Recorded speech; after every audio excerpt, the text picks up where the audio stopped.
I still have the wrong name up from last time. Let's go ahead and fix that one. So I do filters.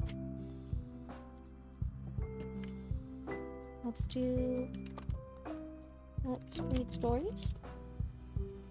There we go. That should fix it. That'll be cute.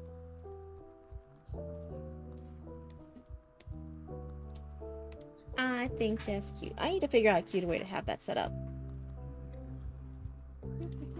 Hopefully this is working. Please let me have internet. Yes. Okay. Oh. Alexa, turn off backlight. Okay. Okay. Oh, I didn't set up Discord over here already. Let's go ahead and do that real quick. See, I'm starting 4 minutes late and I'm still not ready. You would think. You would think I'd already be ready. There we go. Let me go ahead and let the Discord know. Something's wrong with the Discord. Oh no. Okay, I guess I'm just manually doing Discord? That's fine. Although I'll need it for the stories in a second. So let's do stream starting now.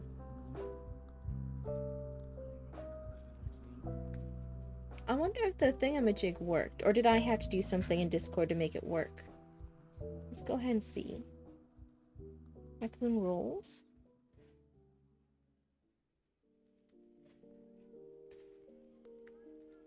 Streams.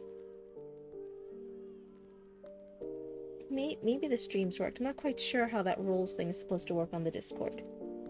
Let's go ahead and start getting things ready.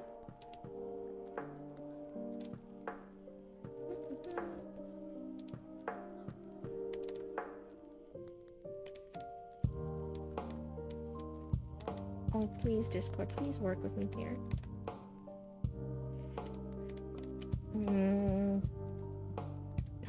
Hold on here. What is happening here, Discord?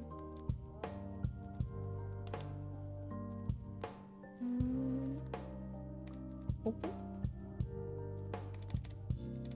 It's only giving me a messed up file. That's weird. Hi, Noxley. It's good to see you. Hi, Mistria. The Discord alert did work for you? Oh, perfect. I had no idea if that was gonna work or not. Our big thing today was just to try it and see if it worked. We had no idea if it actually worked or not. So that's really nice that it does. Jeez, what am I gonna do with this Discord thing today? I guess I can do it on my phone. And then maybe whatever I click on, maybe I can open this account. Hi, Heidenheart. Welcome on in. Let's see here. Let's look at story submissions. I tried reaching our oldest one in the queue is Solar, but I actually can't add them, and I can't message them either. Hopefully they're okay, but if they don't respond in the next few days, I might go ahead and get that one out of the queue, just to stop it from holding it up. So let's see here. I'll give a few... Hi, Corian. Welcome on in. So let's see. If I click on something in my phone, will it still count? Let's see, as Cryptid roots. Okay. Cancel. Let's see. We're gonna try some things out. We're gonna be some experimenting raccoons tonight. Are they still on the server? I have no idea. It wouldn't let me individually message them. I don't know what that means. Okay, no. So I can't do it that way. Look what the raccoons dragged in. A cryptid who doesn't know how to work technology. That's what they dragged in. Oh my goodness. So let's see here. What can I do here to fix the Discord on my computer? So it's not showing up properly.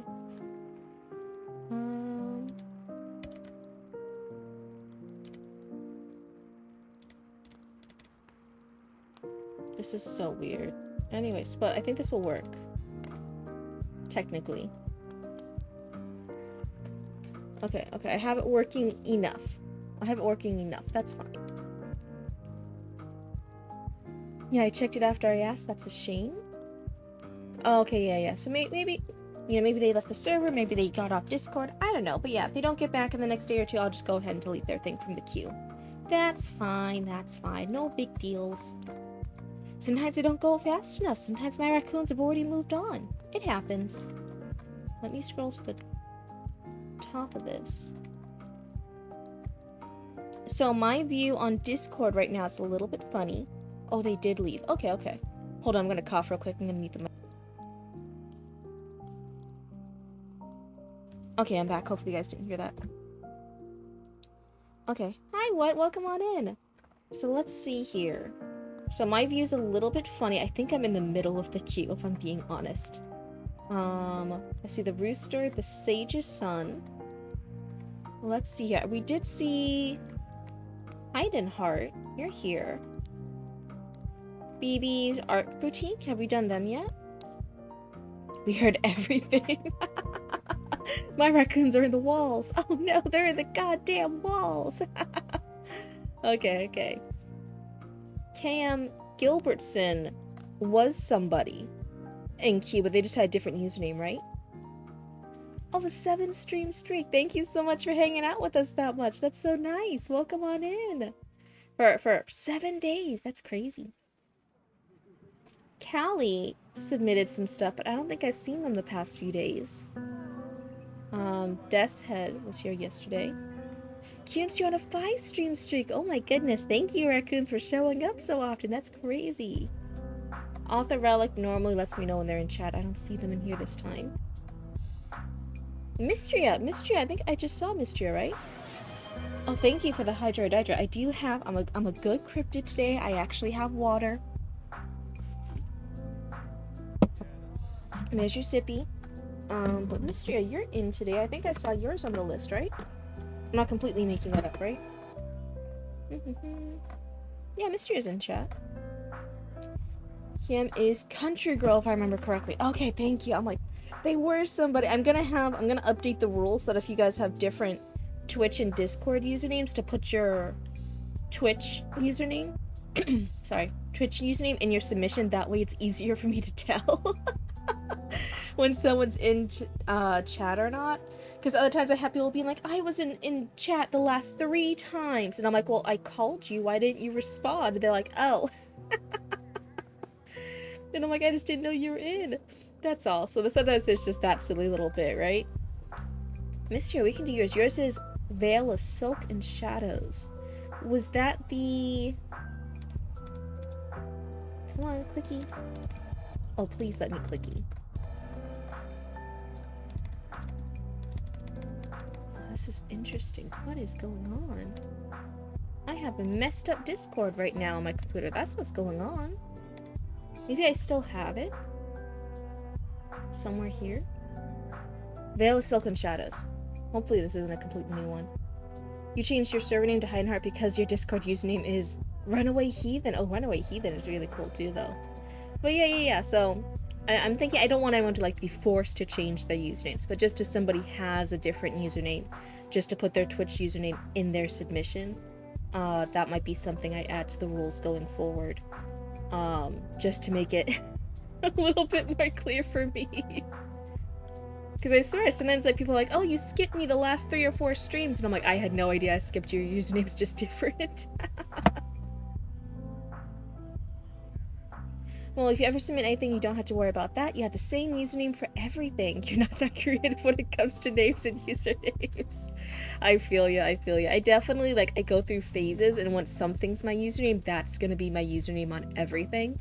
And you can tell, like, what year, what age range stuff is through my life, because, like, again, I used that for years. Like, for like, when I was a little kid and up to, like, middle school, it was all this username. Middle school to high school, early college was all this username. And then college, well, not even after college, everything, once we started the business, Cryptid Roots, everything since then has been Cryptid Roots. So I definitely feel ya. You can tell the progression of my life based on my usernames. I could change my Twitch username, I would. Runaway Heathen has been your username since you were 17! Oh my god. I love seeing other people's usernames. Some people are really creative. Yeah, yeah, yeah. Or other people, just got like so lucky. They must have had that username since the beginning. Like they must have locked in as soon as that, because they'll have like a username that's like a famous comic book character or something. And you're like, oh, as soon as that option came up, they were like the first person to get it. And they've just held on to the username all these years. So that way nobody else could get it. Oh my god. Some people are just like, oh, you were here from the start. You know what I mean? From the beginning. Anyway, so yeah, thank you guys for dealing with us while me and Roots are doing some changes and updates and doing funky little stuff with the Discord. I know some of these changes are probably like a little bit late. A little bit late to the party, but we didn't know. And I always say, okay, ads, all good. I had to refresh. Oh wait, I didn't lose internet or something, did I? I didn't restart it? No, it's still showing the same for me. Okay, I don't think anything crazy happened. What was I saying? But yeah, so me and Reeds aren't huge Discord people, so some of the stuff is definitely like we're learning as we go. So I always say I'm gonna do my best though. That doesn't always mean it's good, but I'll do my best though. So it's been fun seeing some of the changes we're doing. We separated the welcome and the general chatting things on Discord. We added in that new bot that should give people the proper updates for when stream starts, which somebody said earlier that it actually works, which is really, really nice. We'll be doing some fun things. Username comes from Fred Billiard. What happened? What? What do you mean what happened? Oh, is that where the name's from? Okay. What's funny, my siblings and I, three of us, have the same base username? Oh, you guys are all thinking the same thing. That's so funny. Hi, True Saint of Steel. You're one of our new members in the Discord too, right? Hello, welcome on in. We actually already have someone's story up today. We actually read a bit of their chapter 1 already last stream. Maybe not last stream, a stream before. And we finished that one and gave critique, and now we are starting their chapter 2. I believe you submitted stuff into the queue as well, right? Right, True Saint? Do you want to be called True Saint or Steel? I believe you submitted something too, so maybe we'll get to yours tonight as well. That will be fun. But I am having some Discord issues with the thing, so we'll see. We'll see if I can get that fixed later. Yes, I did. That'll be exciting. We'll see. We'll see how much I can get done tonight. So otherwise, this one, if I'm remembering the right story, this one is inspired by Apothecary Diaries, but you're going for a more realistic, slightly alternate version of events, right? I think that was the bit.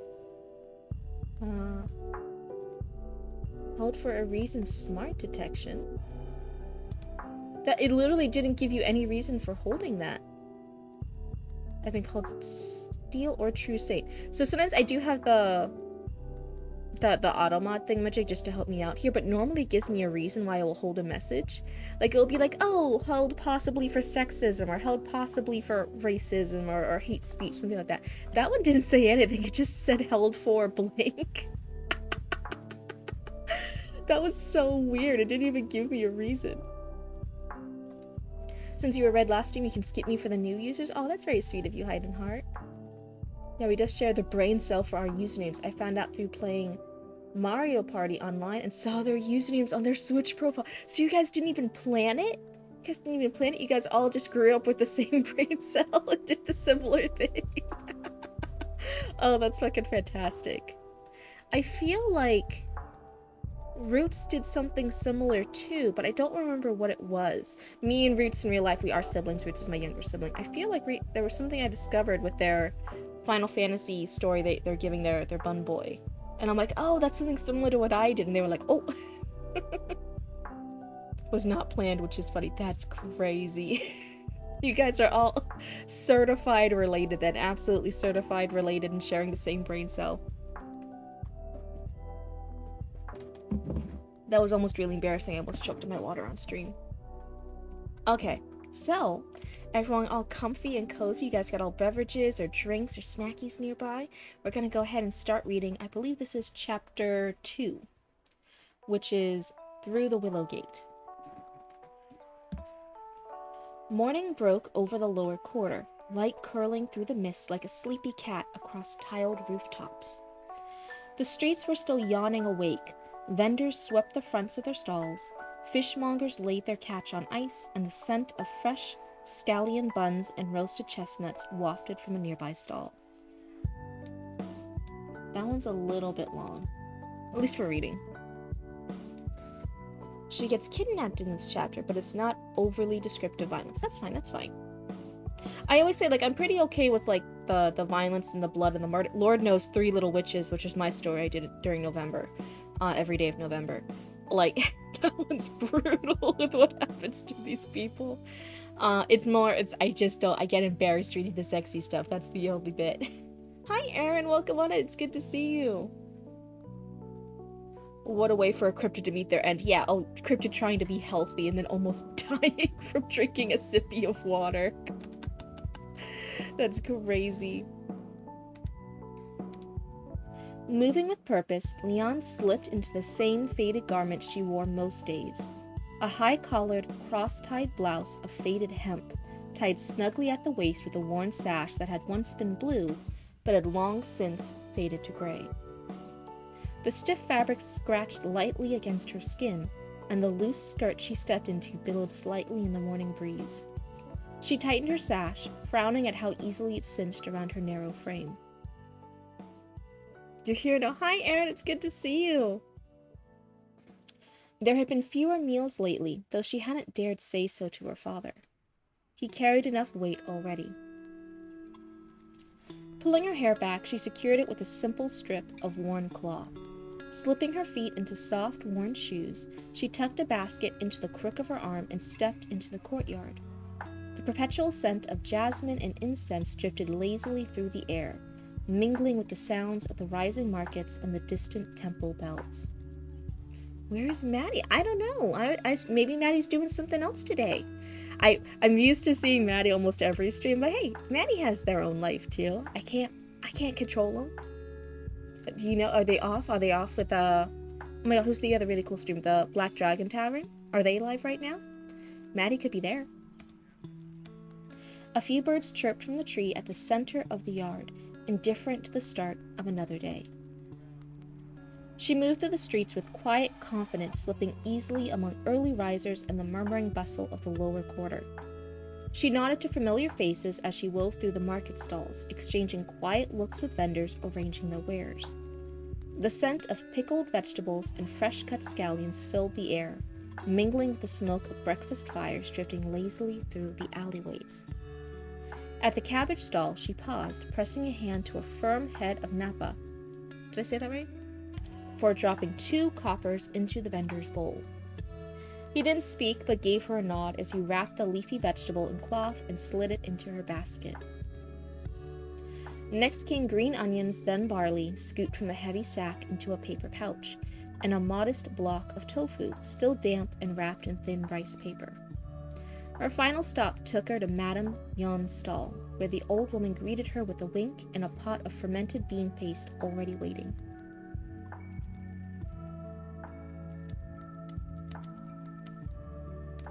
I'm just checking something real quick. So I will say here, I was like, some of this is getting a little physically hard to read, and I am noticing some of the same sentence lengths here. Either they're all normal, decent length, or a little bit long. And having that good variety of short sentences and longer sentences, varying the length a little bit, makes it a bit easier to breathe, a bit easier to read aloud. It gives that better flow.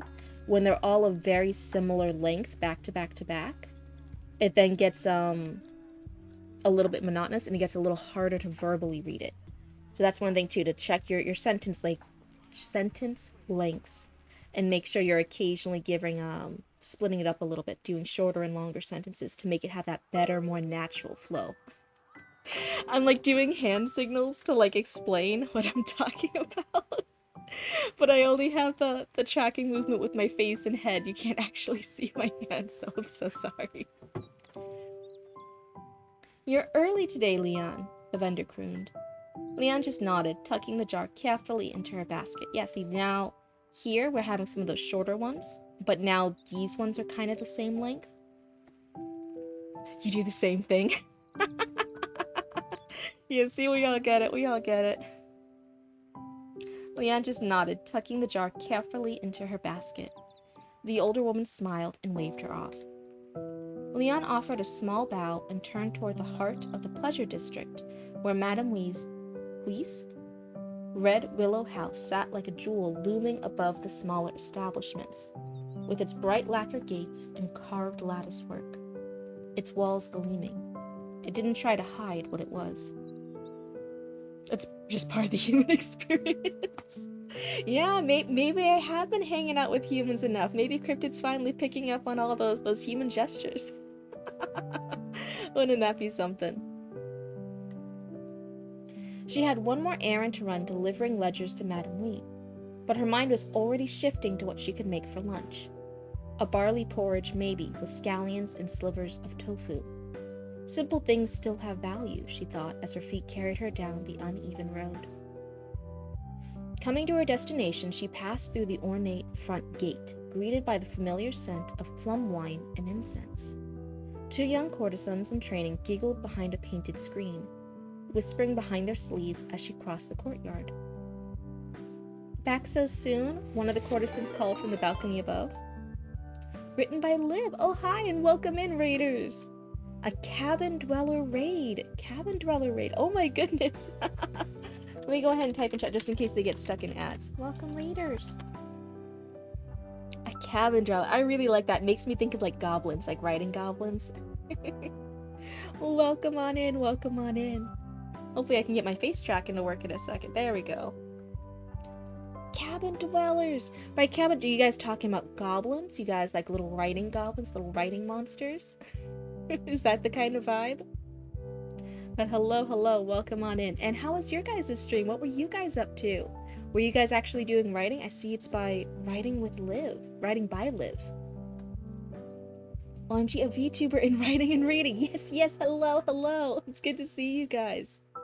We're little cozy cabin writing goblins, sure. Oh, see, I knew it. I was like, that sounds like little goblins. That sounds so great.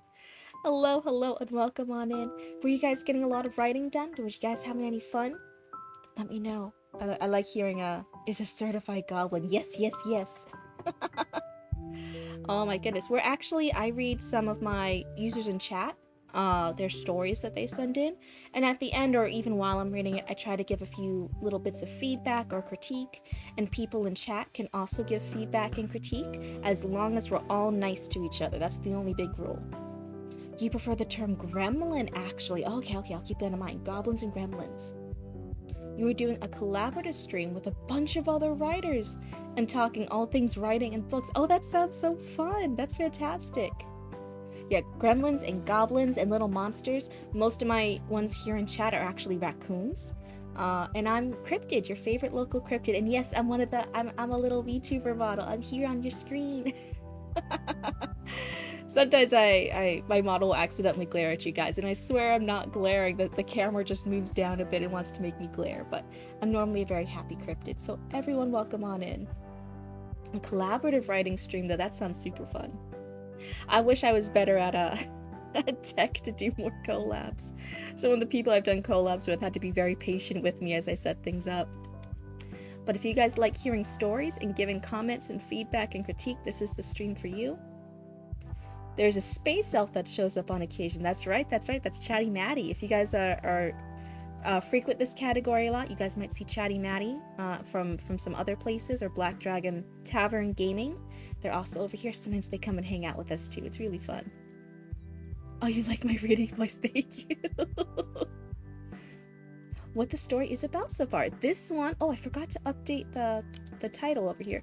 This one is a story inspired by Apothecary Diaries. If you are familiar with that show / manga / web novel, I forget what the original format was, but it's an anime series called Apothecary Diaries. So it's based in ancient China and follows somebody who knows a lot about medicine going into the palace, and she works up the ranks there, and it has this whole entire like love subplot. This one's inspired by that, and she is actually just a very educated, very educated, being able to read and write very well character, and she's gonna end up being kidnapped and going into the Chinese palace as well.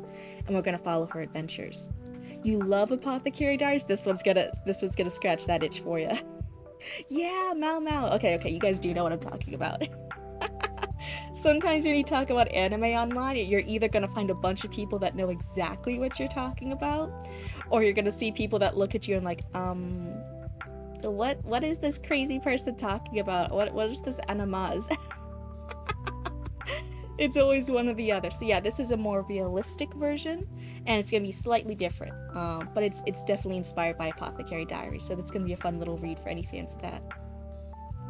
One of the best of last season. Yeah. So I believe we're getting to the chapter. In this chapter, the main character is about to be kidnapped and taken to the palace. The little spoiler. So that's what we're getting all ready and comfy and cozy to get.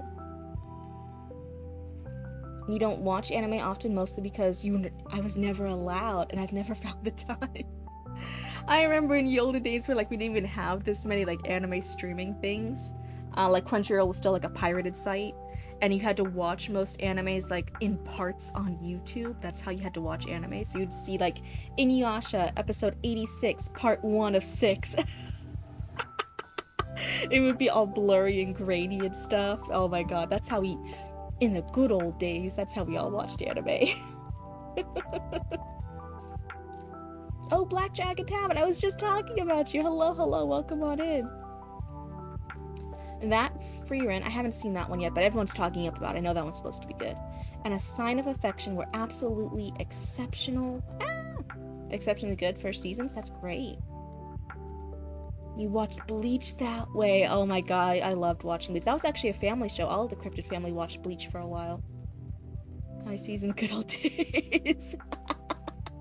Remember back then when Crunchyroll was still a pirated site? That was crazy. Does it have similar vibes? What's your all-time fave anime? Oh, to Black Dragon Tavern? Oh, Bleach, sorry, yeah.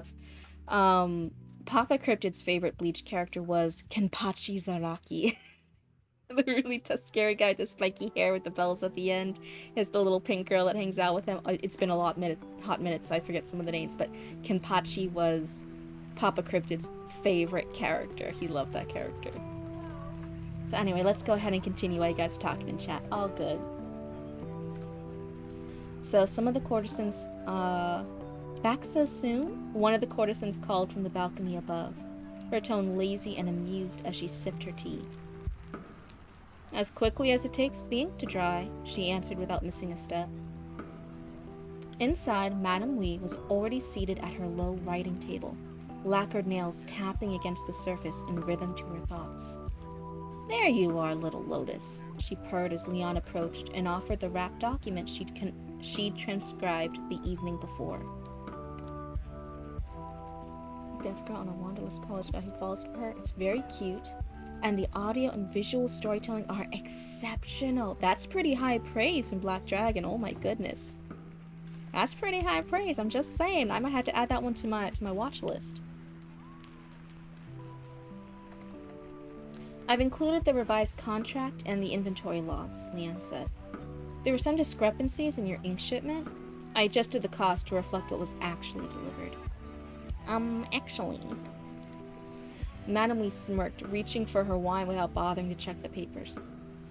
And that's why I keep you around.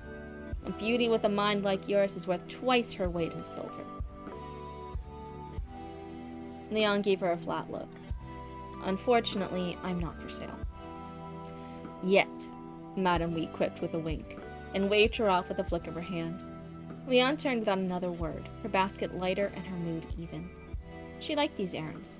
The quiet efficiency of routine and the satisfaction of doing something well. She passed out the back gate and turned down one of the narrow alleys behind the pleasure houses. These paths were used by staff and couriers, those who moved goods and messages behind the silk-draped curtains.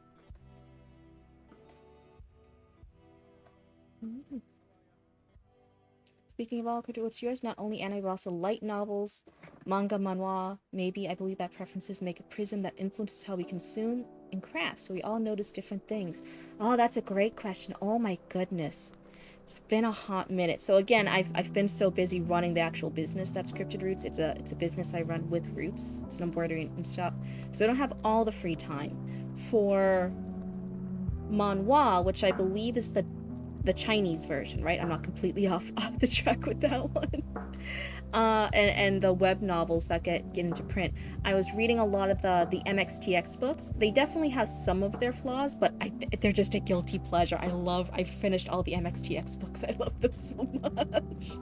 Yes, the memoirs, the Chinese ones. Okay, perfect. So yeah, I've read all of MXTX's series. So that's Scum Villain, that's Demonic Cultivator, and Heaven Official's Blessing. I've read all of them. I haven't read some of the extras. It's like, I don't know if those were in the books or not, but I did read those. And they're such a guilty pleasure. I love them. Those gave me the serotonin and dopamine during the pandemic. For anime, it's hard. We have so many iconic good ones coming out. So hello, and welcome on in, everybody. But for ones that are like near and dear to my heart, I'm probably gonna date myself. I'm not saying these are better than any new ones that came in. I'm just saying like what's stuck in my heart. And for anime, I'm gonna have to say Soul Eater and Ouran High School Host Club. I know those are older now, but man, they just make me happy. Those ones make me happy, you know what I mean? And I definitely think 2020 and after, my heart and my soul is leaning back to maybe not always the best stuff, but things that made me happy. Gotta get that serotonin and dopamine somehow. Your favorite of all time is hard, but Trigun, the original, is one of the best anime of all time, if not the best anime ever. Wow. It's very light and easy to watch, but it's very well done. You can easily binge it in a night if you're not careful. Oh my god. Hello. You've only read and watched Heaven Official's Blessing. Oh, hello everyone and welcome on in. For our Chinese anime novels. I consume so many Korean regressors in the same way. I'm watching a lot of C dramas and K dramas with Mama Cryptid. That's definitely been a guilty pleasure of ours. Ouran High School was a jam for me. It's Snow White with the red hair. Oh my god. I got multiple male roommates. I got all these like big tough guys who like watch anime, but mostly for like the big titty girls, right? Like they were watching like stereotypical guy anime.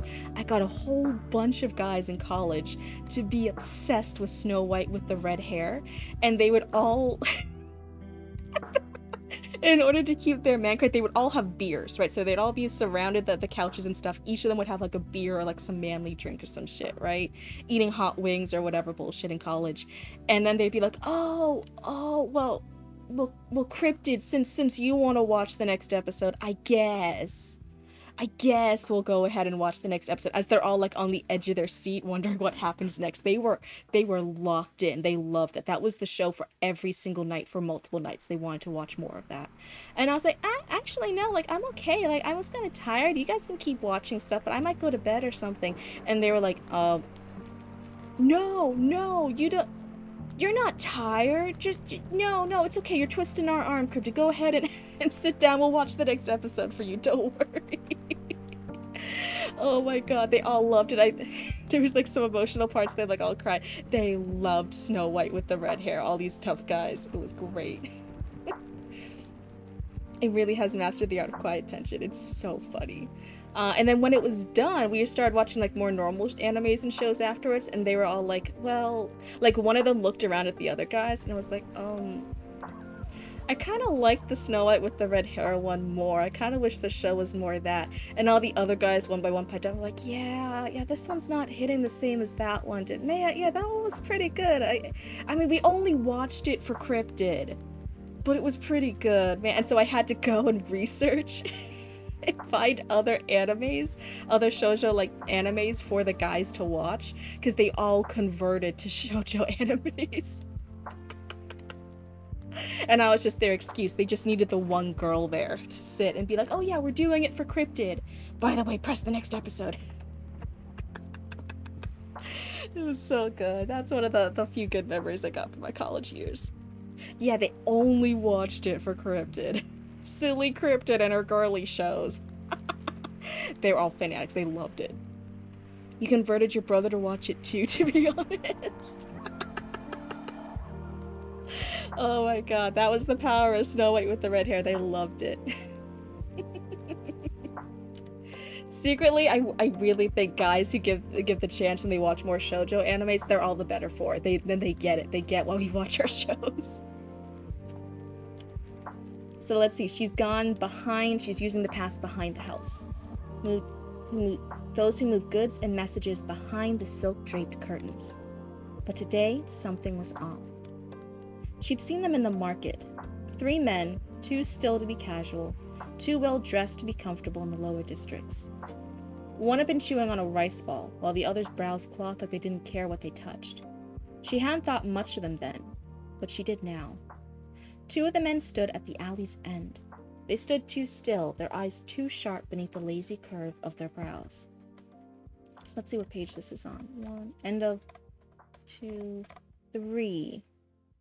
Okay, so end of the 3rd page in chapter 1. We're starting to get the hint of like, okay, here's where things are happening. Here's where she's gonna get kidnapped. She's gonna get napped, right? They're universally good. Yeah, all our shoujo stuff is really good. Guys need to give it more of a chance. But it's this very, very end of the 3rd page, chapter 1. We have that kind of inciting incident. So we've gone through... It's not actually chapter 1, it's chapter 2. So we've gone through all of chapter 1, paper, lanterns, and ink, which is 1, 2, 3, 4, 5, 6, and something pages. Then chapter 2, 1, 2, very end of page 3. So this is roughly like 9-ish pages before we start getting the hint of like, oh, here's the inside incident bit. We've had a lot of her having conversations, her backstory with her dad, the shopping. We've had a couple pages just her shopping in this chapter 2. You didn't hint about the kidnapping in this chapter before it's actually happening. So yeah, I would say maybe not even a hint, but maybe look back at some of this and be like, do I really need to describe each individual stop of the shopping trip here? Or could she just go straight to the courtesan house and right after that she's kidnapped? Was chapter 1 really necessary when it's mostly just that backstory and her talking with Madame Wee? Especially when now here in chapter 2 she's going to be talking with Madame Wee anyways. So I wonder if some of the stuff could be tightened up a little bit. Is it too much before things happen? A little bit. I'm wondering if we can condense it a smidge and get a little bit closer to that inciting incident here of her about to be kidnapped. Let's see, let me go here. Hello, up the Mariners? Is that how you say it? I don't have my glasses on, so sometimes the usernames are a little bit harder to read. She didn't slow as she passed, her fingers tightening on the handle of her basket. One of them, broad-shouldered and smiling like a man who knew too much, tilted his head as she passed. The other, lean and silent, lingered by a stack of bamboo baskets. Leon quickened her pace as she stepped back onto the street, heading towards her next turn. She veered toward a different path, one that would loop behind a tea shop and bring her out closer to the butcher's stall. Her sandals slapped lightly against the damp stone, blah blah blah blah blah, echoing too loudly in her ears, her heart rate quickening. She didn't look back. She didn't need to. Good job on writing this? Yeah, it's definitely very exciting. I like reading it.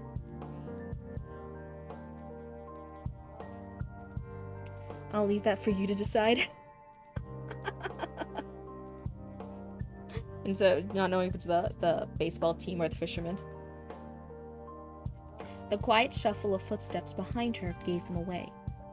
She walked faster. Another turn. Another narrow lane. Then an arm blocked her path. Another man, a new one, even larger than the others, smiled down at her like he already owned the end of her story.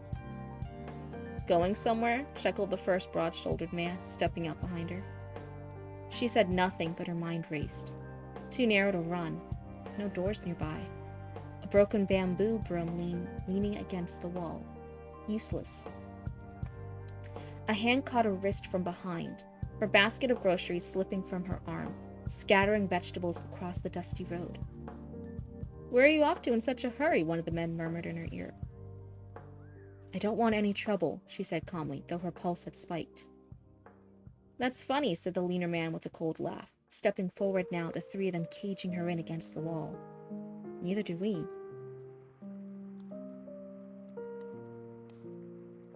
Neither, right? Are you asking me or Mystria? Because right now we're reading Mystria's. Hold on. To be fair, the baseball team is named after the fisherman. That's a good point. Yeah. Oh, yes, yeah. So I'm not a, if you mean like a writer, like I've published books and I'm secretly like on a bestseller list or something somewhere. No, no, I'm not like that. But I do like writing. I've been a writer for years and years. I was here every day of November in this category, sharing my rough drafts for a project I'm calling the Three Little Witches. Um, I initially went to college for creative writing, but I was in AP classes and pre-IB before that. I think at college I just burned out. I ended up changing my degree and I got a degree in costuming and sewing. And now I run a business with Roots called Cryptid Roots, where we sell patches and embroidery and different cool clothing we make ourselves. But then I was like, you know what? I want to start streaming now. I want to have something that sparks joy. And I'm getting back in touch with all my writing stuff, with all the fun things I liked about writing. And then everyone really liked some of my feedback, and they convinced me to try and become an editor, so I did a little editing course, developmental editor course. Don't ask me for proper grammar and stuff. That's not me. And I'm currently reading through one of my raccoons in chat, Chatty Matty's work, and I'll be doing a developmental edit of that, and then he'll give me a review to let everyone know if I'm actually good at it or not. That's one of the things. I can do stuff all day. That doesn't always mean someone's good at it. So that's something we'll be seeing in the future. Her heart thundered in her ears. The marketplace bustling just past the next corner, loud and indifferent. No one interfered or even noticed. The men looked like guards, like officials with authority, or at least something close enough to fool the world. And Leon, at 16, looked like a girl with no name and no power. Her chest tightened as the broad-shouldered man wrapped a firm hand around her mouth before she could react. "You're a pretty little bird," he said. "Pretty birds sing best in cages." The hand on her wrist yanked, spinning her around and grabbing her other hand before she had a chance to fight back. She bit down hard at the hand over her mouth, twisting her body and kicking out blindly. Then something struck her temple. The world tilted. Her vision shattered into stars, her body going limp. Then, nothing. And that is the end of Chapter 2. Act the suspense. Where did you find your course? So I've said previously, it's okay that you don't know. I know you're new. I've said previously I don't want to name the exact course. Just because I don't want to take it as like an influencer thing of like, oh, Cryptid took this course. This is the best course ever in the world. Everyone do this one. No, I have my things I like about it and things I don't. It was an online course. I will say that was a self-paced online course. And I think I gotta sit with it a bit longer and actually see if I thought it was one worth the money, if it taught all the things that I wanted it to teach. I think it fulfilled the things I needed to learn and double check, but like, was it actually a good course? I don't know yet. So I don't want to do an endorsement quite yet. I'm still sitting with it. How I can talk about what course it was without sounding like I'm encouraging it. You know what I mean? That's one of the tricky things. But yeah, it was a self-paced, like just online self-paced course. It was just a fun little thing. I took that. I could have probably done it really, really quickly, but I wanted to take my time with it. So I did it over like a few weeks. But honestly, if I'm serious with it, I could have, since it was self-paced, I probably could have gotten it all done in just a few days. It wasn't like that crazy. So yeah, it's just a fun little course though. And I'm currently doing developmental edits, or trying to, for Chatty Matty. And at the end of it, we'll see how well I do. Chatty Matty is also really good friends with Black Dragon Tavern Gaming, who was here in chat earlier. And they actually know what they're doing. So hopefully if I do anything crazy wrong with developmental edits, Black Dragon Tavern can also guide Chatty Matty and be like, oh, Cryptid's full of shit. That's definitely one of the things here. So Chatty Matty's got a good support system around them. So I think they'll be good no matter what I say. So let's look over here now. So I mentioned, I think the biggest thing now that we've read chapter 1 and 2 is a little bit of the pacing. I kind of wish the inciting incident was a little bit closer. Chapter 1, it's mostly setting the scene of the house. and then telling the readers that we're not going to be at this house again. It's going to be her last night here. She talks with Madame Wee. We're told Madame Wee keeps offering to buy her. Then she has the conversation with Madame Wee, offering to buy her. And then we're told she's never going to be in this house again. There's not too much that happens here, plot-wise, that couldn't also happen in Chapter 2. Chapter 2, she wakes up. It's her last morning at this house. She does a lot of the shopping. Let's see here. She's getting dressed. She goes shopping. That takes up about a page. Then she goes to Madame Wee again, where Madame Wee still has the references to buying her, but we've already seen that in Chapter 1. And then she gets kidnapped. Then this is the inside incident. Then she gets kidnapped by these guys, and they're going to sell her to the palace. So I'm wondering if maybe Chapter 1 and 2 could be merged together and condensed a little bit. And then I think that would help your pacing a bit more. That's fair. Oh, about earlier about the course. So that's my looking at the 2 chapters together now. I think that's going to be my thing of like, hey, maybe we can tighten this up a bit. So that's going to be my first critique. I think the second critique is, I think I said this last time too for Chapter 1. Some of those sentences seem to be around the same length. And then just double checking your sentences to split up the length a bit, having those short and long sentences throughout. You do it sometimes, like here's a short one, that's really nice to break it up, but the 3 sentences previous to it are kind of the same. Maybe even 4.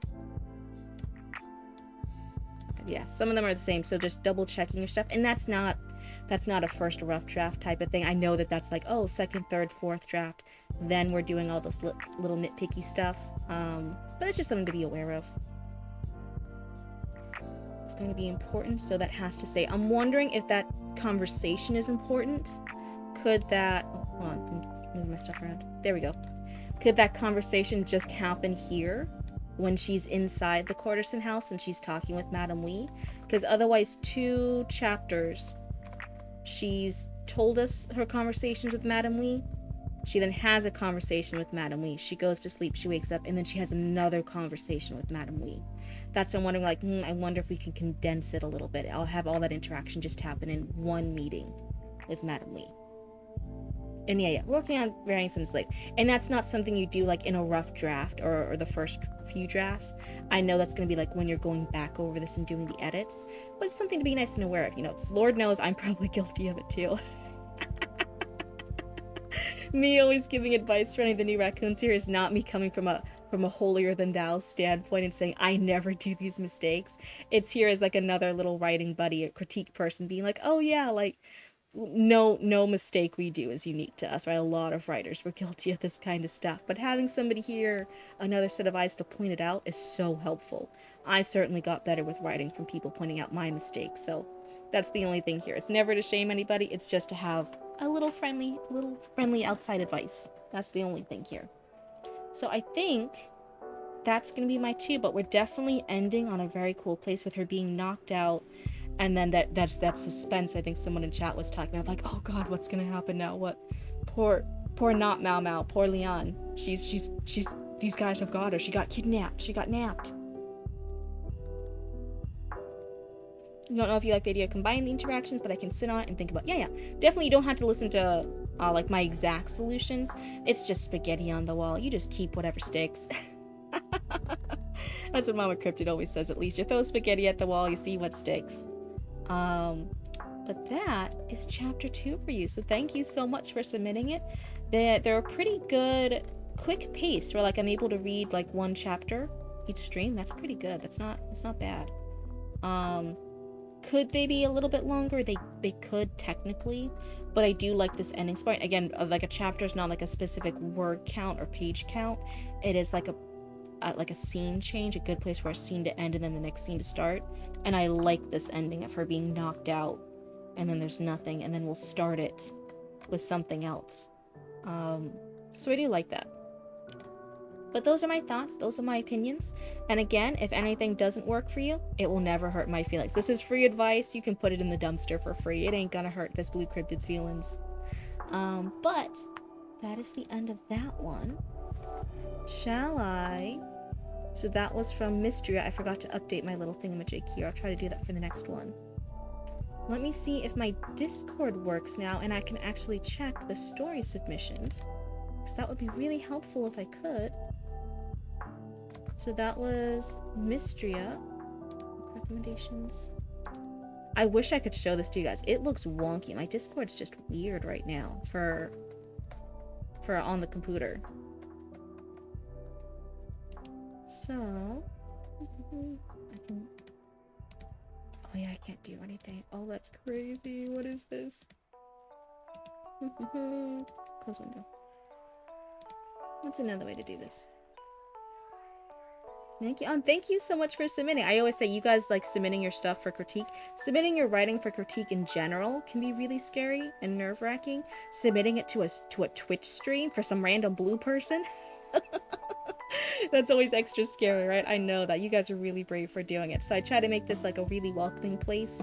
I know it's hard to get that feedback back sometimes, but sometimes I always try to treat it seriously too, that if you guys want feedback, if you guys want critique and ways to improve, I'm always going to try and seriously approach it and give you guys usable feedback. The weave screen. You've been having your stories critiqued on Twitch for 2.5 years now. That's crazy. Okay, so some people were actually asking. They were like, oh, like, Cryptid, you're like one of the few people here who actually does critiques. If you know of other, like, good streamers and other people here on Twitch that do story and editing critiques, that might be a really nice thing to share, because I think there's some other people looking for more streamers to watch who do that. It's her in-between space. Yeah. I'll have the weave screen. The purpose of the weave screen was it's more like just a little blank template sometimes of writing things. Like someone was asking how to write Chowderhead with a northern accent, a Boston accent, and so I was explaining it's Chowderhead because they originally wrote Chowdhead.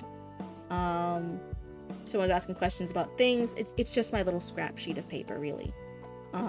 Here we were talking about story arcs for like TV shows, and so I was doing something for like Danny Phantom. Someone was asking how a character's name, they thought I was saying Anon, like anonymous, and I'm like, no, it's Anon, like 2 A's. There were some different little things here. It's just my little scrap sheet of paper. You just need another set of eyes on them to make sure it's actually decent. Do you mind if I ask, Mr. You don't have to answer, it's all good, but sometimes I'm curious, and I like hearing what my other raccoons' goals are for their writing. Are you doing this as, because you're saying it's inspired by Apothecary Diaries, but it is different, it's distinct. So I'm like, okay, so you're not writing fan fiction. Is this something you would like to traditionally publish someday? Are you going for self-publishing? Is this just something you're going to have fun and upload on DeviantArt or Tumblr? What is the goal for this? What's the goal for this piece? If you're comfortable saying that, let me know. Yeah, though they had to be very short snippets at Amita. Still, it will help you write more concisely. That's a good point. Yeah, definitely a good point. Let me see here. Can I... I'm trying to figure out a way to fix this Discord thing. Maybe I can, because I pull up people's links. One, I can get rid of this message, so I can delete this. Delete that. Saint of Steel. Let's try this one. Okay. Now that I've done that, will it show it to me on the computer? That's the next question. It does! Oh, perfect. Okay, so maybe I found a workaround. Saint of Steel. Steel, are you still in here? I know you were in here earlier. If you are, then I do have your story up that we could do if you want, because it's one of the few I can access. But yeah, definitely writing concisely is a great thing to learn. To not just do purple prose, to not add endless flowery description over and over and over again when it's not really needed, but to purposely plan what description sounds good for the voice, for the setting, that lets my readers know what I'm trying to convey without like overwhelming them with information, like nitty gritty things they don't actually add anything to it. Writing concisely, writing very specifically the details you want is a great skill to master.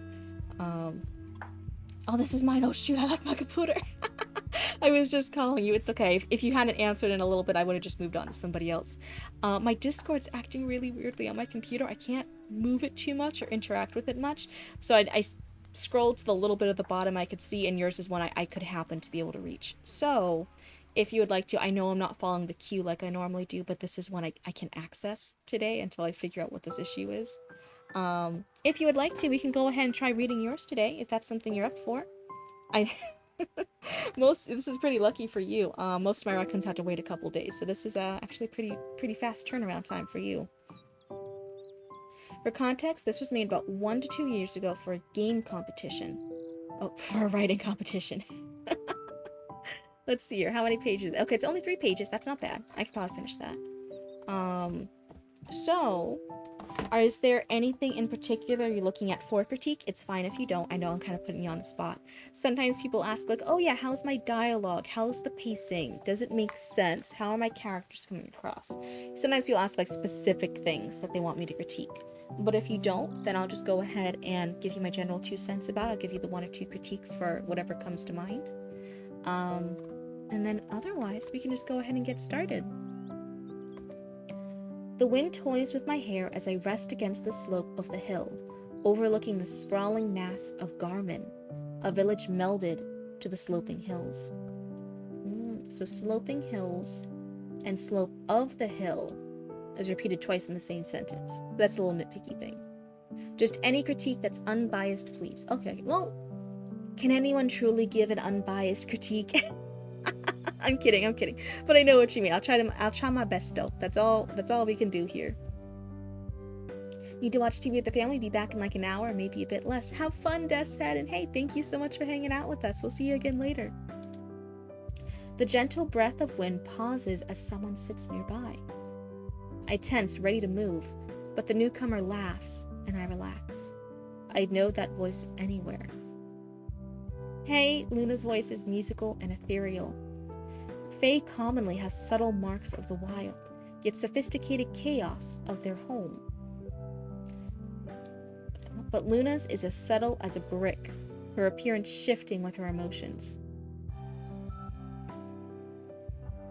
Oh, okay, subtle marks of the wild yet sophisticated chaos of their home.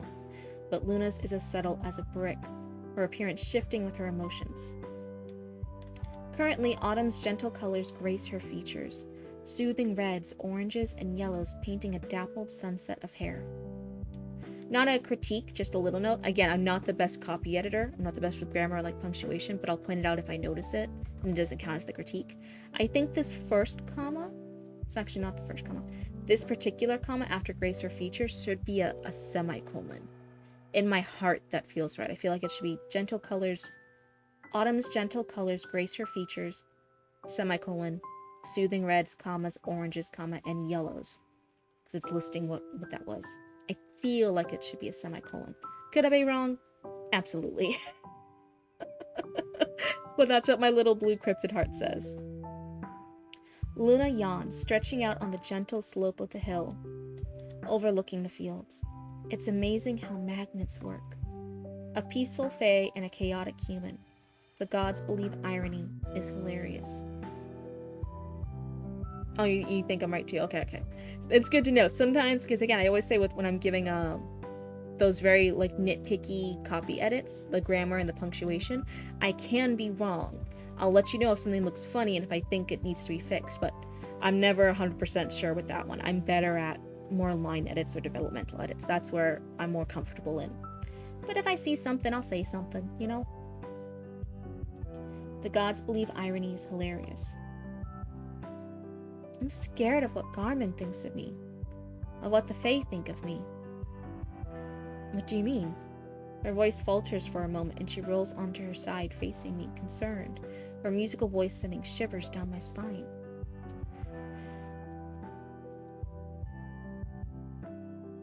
I'm a stranger here, Luna.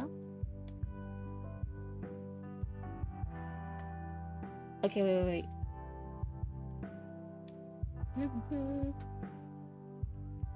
So this isn't Luna talking. This is our character talking. Luna says, "What do you mean?" Our character says, "I'm a stranger here, Luna. They don't know me." I remember the suspicion and fear. I remember the sharp glare in their eyes. The way they looked at me reminded me exactly how different I was. how wrong. She nods softly, watching me. She's always been able to read me a little too well. If you don't like being here, or it doesn't work out, you can stay with me. I smile softly, watching her. Her offer is a kind one. I'll pay in waffles, of course, I say, watching as her face lights up with the warm glow of a smile. She laughs, and the sound lands somewhere between my ribs as I watch spring green flowing through her hair before settling back to orange. I smile, and I would never admit it to anyone, but am absolutely smitten. I gaze over the hills, watching the moon tuck the sun into a cosmic blanket, stars glistening like teardrops in an inky sky. We both sit there for a few seconds before Luna clears her throat, hair deepening to a jealous maroon with veins of pink flowing throughout the shining ruby. So, a few of the Fae have been giving you some interesting reviews, she says, eyes glistening with a sharp ruby. Ruby and rubies repeated. Things like your eye color, your hair, your scars. I watch her frowning. Yeah, people talk. Plus, I have scars of gold. That's there too. Though granted, the Fae shouldn't be surprised by unusual marks. I was wondering if you were maybe seeing a Fae. Her hair deepens to a burning green, the sharp edge of frustration flooding her eyes with orange burst, before she rolls onto her back, looking out at the town sprawled through the hills of the Fae world. Oh. No. I'm not seeing any Fae. I don't particularly fit with anyone here. They love peace. I'm chaos incarnate. Not a good mix, but at the same time, I've noticed someone. So that's interesting here. I originally thought with a peaceful Fae and a chaotic human. Okay. Never mind. I'm shutting up. Hold on. She pauses, a flicker of uncertainty, confused amethyst streaking through the autumn warmth of her hair. Oh? Their hair changes with their emotion, and their voice fills the air with music. They encourage others with dreams of hope and peace, and leave people smiling wherever they go. They've enchanted me, but there's so many others that you're probably interested in, Luna. I end in a whisper, feeling the words take flight, unable to be taken back. There's a sharp intake of breath, and she turns, her slender pianist fingers taking mine, tracing the golden veins on my scarred knuckles. Never. They're not you. They don't make me laugh. They don't make my breath catch when they wake up with beautiful topaz eyes. They don't have their big, beautiful heart that sets mine into a frenzy. They don't bring a change to every day like you have, Ruin. And I wouldn't change that for the world. If I'm being honest, it's selfish of me to keep you. Okay, our character's name is Ruin. For context, he's a recreation of a what? Of something dead Goth of Chaos? What's a Goth? Is that just an acronym I'm not aware of? I don't know. That makes two of us then, I say, and a small, embarrassed smile lights both our faces. When the distant burst of fireworks fills the evening, long sweeps of indigo maroon and sunset yellow, intertwined with radiant streams of green, blue, red, and an endless range of other colors fill the quiet. Luna looks at me, eyes a shifting, hypnotic violet, purple lilacs blooming through her velvet gold hair. You haven't seen our fireworks before, have you? You pray no one judges your writing based on my chat spelling. It's all good, it's all good. I can't spell, man, I'm sorry. A dead god. Okay, wait. Reframing it in my head. He's a dead god of chaos. He's a recreation of a dead god of chaos. Oh, wait, I got there. Looking back on it, it's very obvious. I think my mind was just blanking. All good, all good. So I shake my head, unwilling to break the delicate silence. Well? She takes my hand, pulling me to my feet. I stare at the sky, feeling the pounding in my ears, the adrenaline coursing through my veins, wonder filling my heart with the warmth of 1,000 fireflies. She guides me to the crest of the hill, crowned with a towering willow grasping for the stars shining just beyond its reach. I can't take my eyes off the sky, watching the colors burst throughout the brushes of color that signal the end of the day. It's okay. Everyone goes through this when they see the fireworks for the first time. But I want to make this special for you, Rue. I nod, finally tearing my gaze away. Her hair has changed, cherry blossom pink, leaves gracefully dancing in the wind, a trail of petals leaving a soft carpet in her wake. She takes my hand, guiding it to the closest branch of the willow. I watch her, a gentle smile playing on her lips. I try to focus on everything else, but it sharpens my awareness of the space she occupies. She keeps her hand over mine, then steps up to the branch, pulling me up behind her. She keeps her eyes on me, pulling me up to the next branch, then the next. A slow dance through the weaving branches as the light of joyful celebrations fill the sky. After what felt like an eternity, we reach the crown, a small woven nest of branches, leaves, and pillows. I come here when the sun sets. I nod, gaze locked on her face. The ethereal beauty captures my gaze, and I can't and won't break away. It's also my favorite place to spend time, and when I think of you, I think you'll like it. My breath catches, meeting our eyes, the sincerity, the love filling them to the brim. I shouldn't have this, or you, or any of this. This is for someone you love. My breath hitches. The feeling that she's so ballisterically close and so bitingly far eats away at me like acid. I don't deserve you. I don't want you because you deserve something. I want you because you're you. The sky lights up with 1,000 moons and suns, 1,000 days and nights, and with the blank? With the S? As the sky explodes with hundreds of lights, like a gentle touch, a caress, she brings her lips against mine before deepening the kiss, and we sink into the woven nest of branches, a grove sheltered from the world. I pull away slightly, nestling against her neck, drawing in the scent of cinnamon and pastry. She chuckles softly, curling around me, a warm cocoon sheltered from the world. Her fingers dance on my forearm, tracing the sapphire mark. You will live until chaos reigns, until all you know is dust. She traces the infinity sign, goosebumps rising in her wake. Forever is a long time. I barely whisper it, fear a parasite leaching into my voice. Luna lifts my chin, letting our foreheads touch, as we lay there, two halves of a whole, complete opposites, day and night, light and dark, peace and chaos. As the night sky was illuminated by radiant bursts, she smiled, and her perfect ethereal voice puts me under a spell of our own making as she whispers a promise that I knew we would never forget. Forever is the perfect amount of time, because it means I can love you every day, every year, and never stop. Forever is perfect. Yeah, oh man, I forgot to write the username in the thingamajigs. Hold on.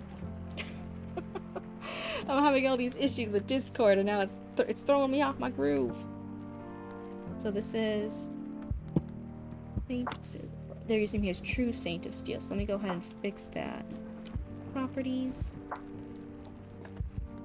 Story from True Saint of Steel.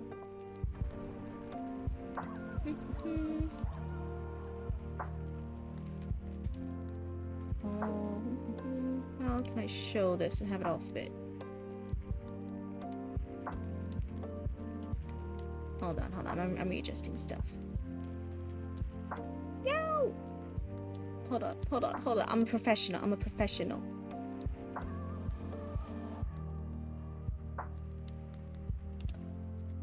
properties. Okay. Make it a little bit smaller. How's that? I think then we can see all the words. That's a longer username. Oh, do you do that every stream? It's a new thing. People are asking for it, but I'm still getting used to it. So it's gonna be a learning curve. It's meant to be a short story excerpt from a longer one I'm writing. It definitely felt like it was an excerpt. It didn't feel like this was the start and end of something. It definitely felt like there were references that I'm like catching up on. So it definitely felt like this was something from a longer writing. It's meant to be their confession. Yep, he's the... I think reincarnation makes more sense. I was like, reinvention. He's the reincarnation of a dead god who is rotting in his head. Okay, neato. Yeah. So definitely feels like an excerpt, but that's fine.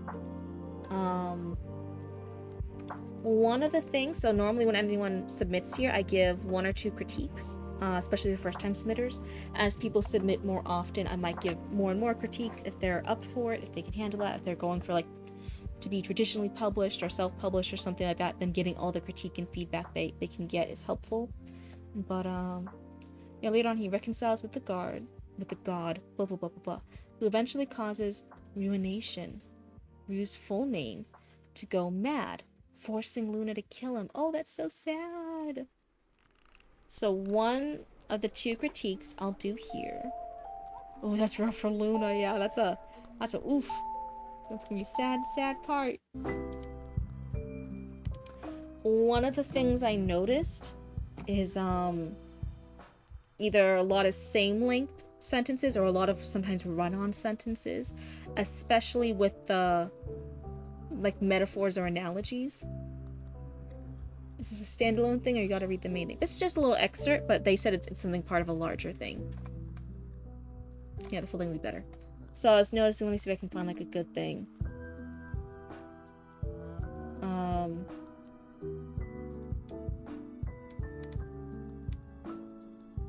Like, that makes 2 of us then, and that's the answer. I say, and a small, embarrassed smile lights both our faces when the distant burst of fireworks fills the evening, long sweeps of indigo maroon and sunset yellow, intertwined with radiant streams of green, blue, red, and an endless range of other colors fill the quiet. That one, like, I had to be really careful not to lose my breath midway through. That's a mini paragraph, but it's just one sentence, and I'm like, oh, that's a long one. One of the...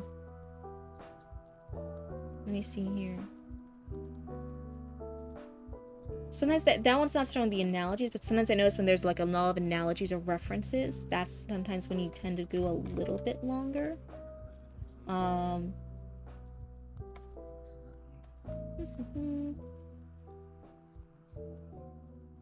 I gaze over the hills, watching the moon tuck the sun into a cosmic blanket. Right, that would be a good one. But then, so the reference here is the sun, the moon's tucking the sun into like a blanket, right? That's a cute reference. Well, then we continue on. We have another reference, stars glistening like teardrops in an inky sky. So there's the cosmic blanket analogy. There's stars glistening like teardrops is a second analogy. And then it's an inky sky is a third. And that's like 3 of them in one kind of run-on sentence. So I'm like, oh.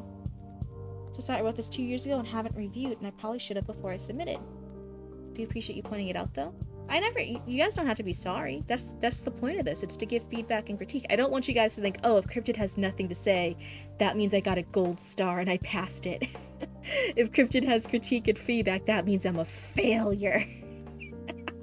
That means I'm a raccoon. I should be banished to the raccoon shadow realm over here, never to be seen again.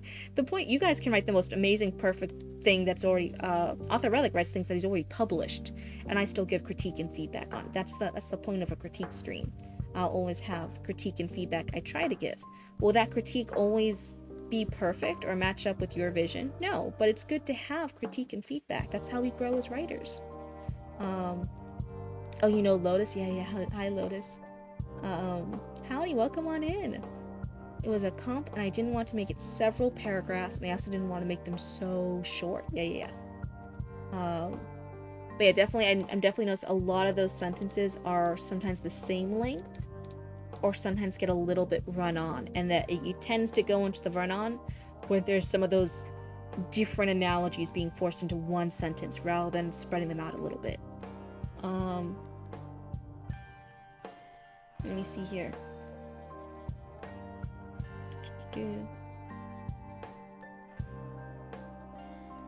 So there's the smile on their face, but then it also is describing the fireworks. That one gets a little run on. And then, so that's, as I said, it's like same length problem with the paragraphs. They're all kind of similar length or a little bit run on. So going back, and that's never something that's going to be done in the first draft of something, especially something from years ago, like you said.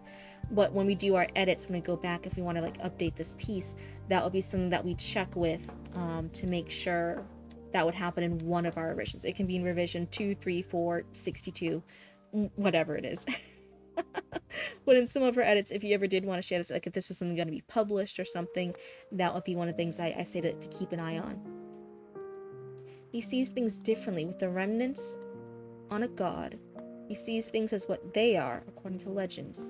The sky is the god's blanket. The stars are a goddess's tears, etc. Okay.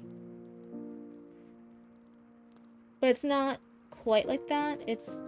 So, okay, so the blanket one works. The stars glistening like tears. So they aren't actually tears. That one's an analogy. It's like a metaphor.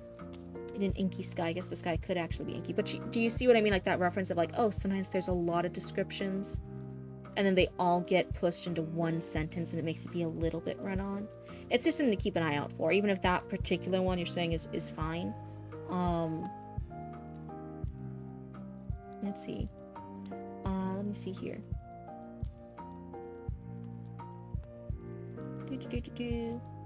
But otherwise, that'll be my first one, is the sentence length and the run-ons, just to keep an eye out for it. Even if we never do it in our first draft, it's just something to keep an eye out for edits, that's all. And then for the second, I'm torn between two things here. I'm gonna say for the second, I'm gonna say the dialogue. I'm gonna say maybe the dialogue could sound a bit more natural. Sometimes it sounded a little bit just slightly, not quite reaching 100% like authentic, like someone would normally talk like this, both for Luna and for Ruin. We learn the name is Ruin later. Sometimes the dialogue just went a little bit too long, and sometimes like the word choice or the way they phrase things, I'm like, I think when we do another pass on, when someone like goes through and edits it, we could like tweak it a bit to make it sound a bit more natural, a bit more authentic, being spoken by somebody. Their dialogue sounds very similar to the prose, and normally dialogue needs to sound a little bit different from our prose to hit naturally. Yeah, thank you. Yeah, but thank you for submitting. I always know having your stuff submitted and read out loud is always a bit nerve-wracking. I never want you guys to feel bad or that getting critique and feedback is bad. I definitely like it. This is a very cool little bbit here. It's a nice excerpt to show from your bigger piece. I don't know if it's like a full novel you're working on or if it's just a short little story or what, but it definitely sounds like a cool thing here. And this was a pretty well-cut excerpt here, right? It was pretty like a well-chosen piece. And I definitely liked it. These are just things that, again, myself included, us as writers, us as creative people, we all work on. So I was going to say, we're on sentences and maybe trying to read the dialogue out loud to make sure it sounds natural. And that one's a hard one. Some people read the story. I think we have some writers in here that are actually kind of the opposite. They're really good at dialogue, and then they work to get the prose and otherwise. Bobicus, who's very frequently on chat, I don't know if they're here now. Bobicus is very, very natural at dialogue. He makes very clear, distinct dialogue for all the characters. And then he sometimes is over here like, yeah, I gotta put in more prose. I gotta put in more descriptions. Oh, no. And I laugh and I poke fun at Bobicus a little bit. You're partial to dialogue? Yeah. So some people, they're either really, really like dialogue and they're very good at it, and then they struggle to catch up with the rest of the prose. Or other people, like, I would say, you really like having fun with the prose and the analogies and the metaphors and the descriptions and the colors and all the different things, and then we got to catch up on the dialogue, and we're like, no. You struggle with dialogue so much. I definitely feel like there's a divide. When people are either better or one or the other, at least naturally. Eventually we'll get good at both, right? Or we have someone who helps us to get good at both. But I definitely feel like, as far as like the natural preference, someone leans towards one or the other. I think for me personally, maybe I could be wrong, sometimes it's hard to self-evaluate. I feel like I'm better at descriptions and prose. I definitely feel like I struggle a little bit more with dialogue. I feel like I was better at it before. With the current project, The Three Little Witches, I'm struggling with the dialogue. Don't nobody look at me. Dialogue for Three Little Witches is hard, and the main character doesn't even speak. It's all the side characters that speak. But getting their dialogue down is hard. But anyway, thank you so much, Steel, for submitting that. You're a wonderful, brave raccoon, and I hope some of the stuff here I said was helpful. It's not poetry, then it's hard. What's made you submit this? A bit of your story specifically? Props to you for submitting. Brave thing to do. Yep, all my raccoons who submit are very, very brave. It's definitely hard to get feedback and critique live on stream, so you guys are always very, very cool for doing it. Let me go ahead and get rid of this one. Let's see. Okay, we don't have our next story yet. What was it? Am I good at dialogue? From Cunts. Cunts, which ones are your stories here? Hold on, I gotta look. Let me look up the ones. Sometimes I remember specific raccoon stories. I had to sometimes remind myself. Let's see. Cunts. I'm scrolling through. Do you still have yours in the thingamajig in the queue?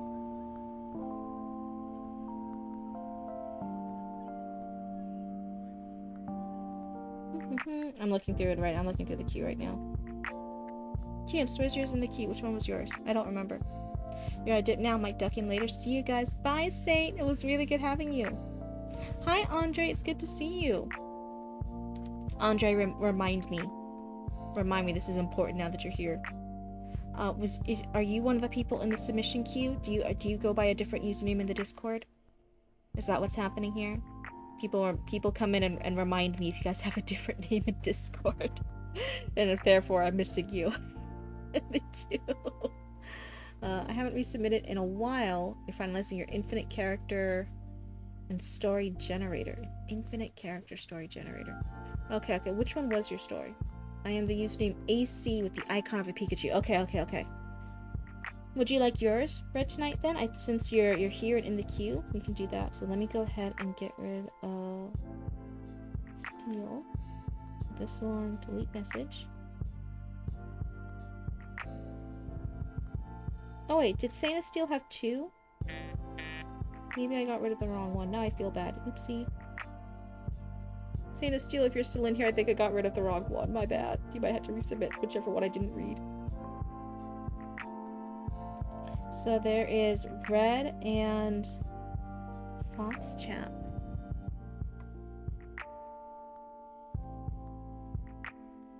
Freya telling the dreamer stuff. It was YouTube.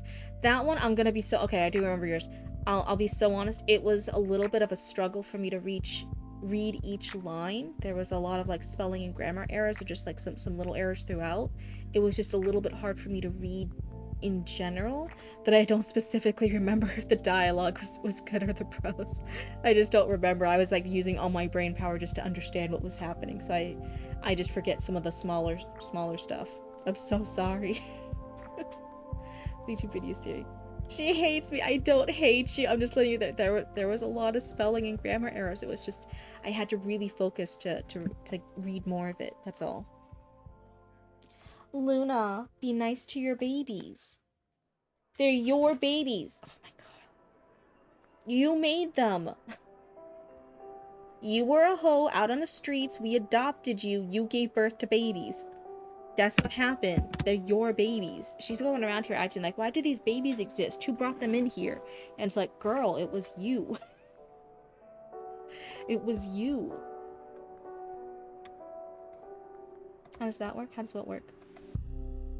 I'm gonna go play with the hamsters. Come on, guys. She hates you too.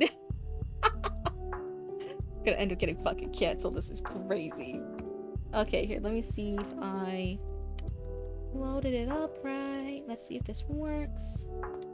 Was Red and Fox chapter 1? Is that it? Oh, there's colors here. Let's see here. They had the faces. Oh, they're a bitch father.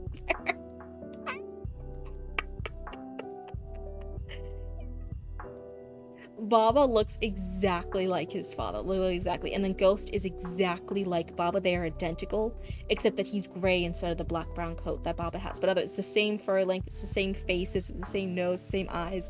They look identical. It's just the color. But Ghost got that recessive gene that makes the black come out as gray. But they look the same. They both look like their dad. You're not wrong. Because their dad was, I'm pretty sure, because they look so alike, was one of the stray cats that was outside. He was one of the stray male cats. Oh, well, colorful. Yeah. Nice and dark mode if you want to talk, or dark or light by all means. I think this is dark mode, right? This is dark mode. I think so.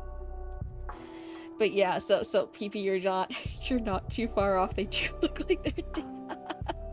But to be fair, that shouldn't be a bad thing. Luna was in here. She was adopted. She has her own bedroom. We converted my childhood bedroom to be her room as she was getting ready to give birth to kittens, and then as she was slowly getting introduced to the rest of the household, right?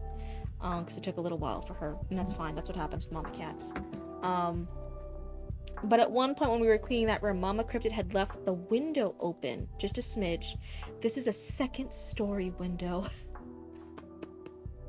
And Luna, desperate to get the D again from her baby daddy, jumped out the second-story window. Thankfully did not get injured, but she was pursuing the D, and then I had happened to go outside to like throw out some trash or put some stuff in the compost bin or something, and I saw her there, and I was like, oh, there's another black cat outside during the day, this is crazy. And then I looked at her, and she was still wearing like her new indoor kitty collar, and I was like, that's weird, she has the same collar as Luna. And then she's like looking at me and not running away, and I look up, and the second-story window to her room is open, and I looked back at her, and I looked at the open window, and I looked back at her, and I was like, Luna? And then she meowed, and she slowly walked over to me, and I'm like, oh dear God, did you jump out of the goddamn window? And she was like, meow.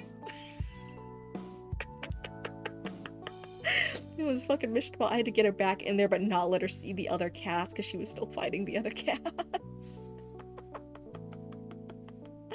Oh my God, she was a goddamn trip, and since then we've had to make sure we close all the windows, because she's crazy enough to go out there for the D. She was wailing for the D while she was pregnant. She was such a hoe. She's a hoe of a cat. Okay, let's see. Oh, if you have feedback on the perspective at the start. Is this a note for me? Oh, I don't often get notes. It's exciting. It's a note for me. The main character starts as a genderless, bodiless soul. I try to use vague genderless pronouns due to the lack of gender, body, etc., but given I'm terrible at that, it might read awkwardly. Open to suggestions regarding how to better show that without being repetitive. Eventually, he gets a body of his own in the following chapter, and then he'll become he. Okay. Apologies, currently using speech to text, so there may be strange typos. Okay, all good. So, red and fox. You have it in pink. Are the different colors different speakers? I'm looking through real quick. Okay, it is 13 pages. I might not be able to read the full 13, so at the end of this, when I stop, you might have to resubmit. But that's fine, Go back up. Red and fox. Rather pathetic, this one. The sound of someone speaking echoed in the void. Not even darkness, just nothing. Non-existence. Inside the non-existence was a single soul, a formless puff, barely even present. Unable to move, unable to interact with anything. Trapped.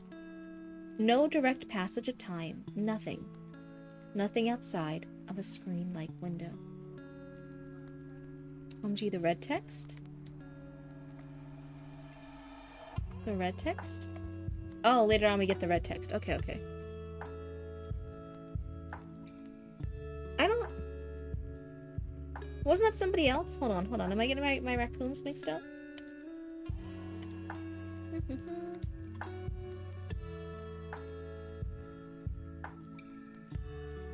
Are you talking about this one? The soulless one that's behind my head right now? I think that was somebody else. I think that was a different raccoon. All good. I was just letting you know. I think that was a different user. That was one of our newer raccoons who did that. Yeah, they also use colorful text. Nothing outside of a screen-like window. A terminal, perhaps, from wherever it was to somewhere else. and inside the terminal was a scene like something on a TV. Hi, Luna. Hi, baby girl.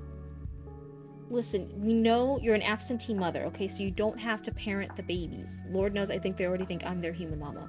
You don't have to parent them, but you do have to be nice. You have to be part of a society. You have to be nice to the family. Oh, that was you. Okay. Yeah, see, sometimes, especially with New York raccoons, it takes me a little while to remember each username, but I'll get there eventually. To be fair, for having over 200 raccoons now, I actually remember a lot of usernames in comparison. That's crazy. Hi, PP. Yeah. Oh, okay, to them. I thought you were saying hi to me again. I'm just gonna go. I'm embarrassing myself. I'm gonna go with the corner here. Nobody needs to see me. You guys can't see me, right? My little hair thing isn't sticking up. It's fine. You can say you can say hi to you too.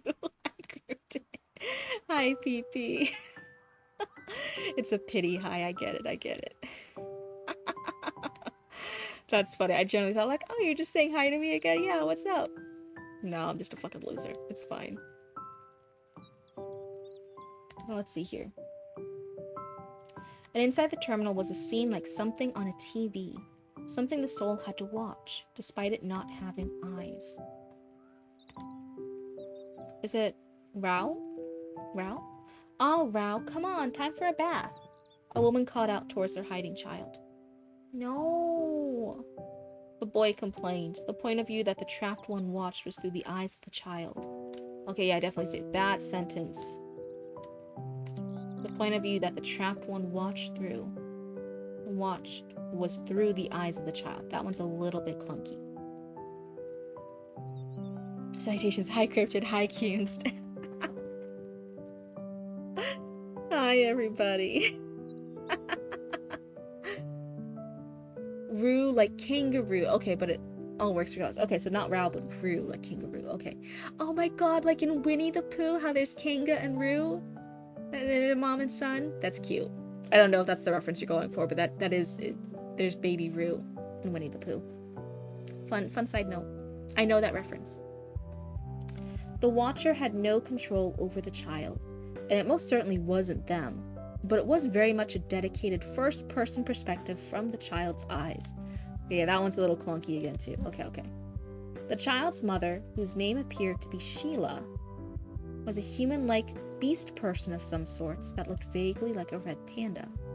Slender, long, fluffy tail, short, round ears, general human proportions, and features like 2 arms, 2 legs, even standing upright and walking on feet that were clothed in basic slippers, albeit ones made to accommodate paws. With his little run-on. She wore a plain off-white robe with some soft-looking fabric tied at the waist, even having hair that was short and loosely pulled back at the neck. Of course, she was all smiles despite the younger boy, whom was clearly named Roo, complaining actively regarding no desire to take a bath. It wasn't an unusual scene, of course, one the spirit had watched numerous times. Okay. Come now, Roo, you don't want to be smelly, do you? Go with your mother. A nearby voice came, belonging to one Dominic, the boy's father. Similar in species to the boy's mother, who was a bit taller than her, a little broader and more muscled, though much the same features and colorations. Only his hair was actually a bit longer than his partner's and tied at the mid-shoulders to keep it out of the way. His attire a common jerkin of some coarser design than his wife's robe and a pair of shorts, with sandals on him otherwise. In the chat, do you want to go ahead and let us know, while I talk, what is the story here? Are you writing a web novel? Are you writing this as a comic script like thing, and that's why there's different colors? Is this for sci-fi? Is this for fantasy? Is this like an isekai type thing? Go ahead and let us know in the chat what type of story you're writing, and then what's the general vibe. What type of story are we writing here? The only sense of time the observer got was when what it was seeing through the eyes of the child gave a hint towards it passing, such as the sky out the window beside the bed. What else? The family of 3 happened to be in an antiquated... Hold on, I know how to say that word, I just can't look at it. Antiquated-looking cottage.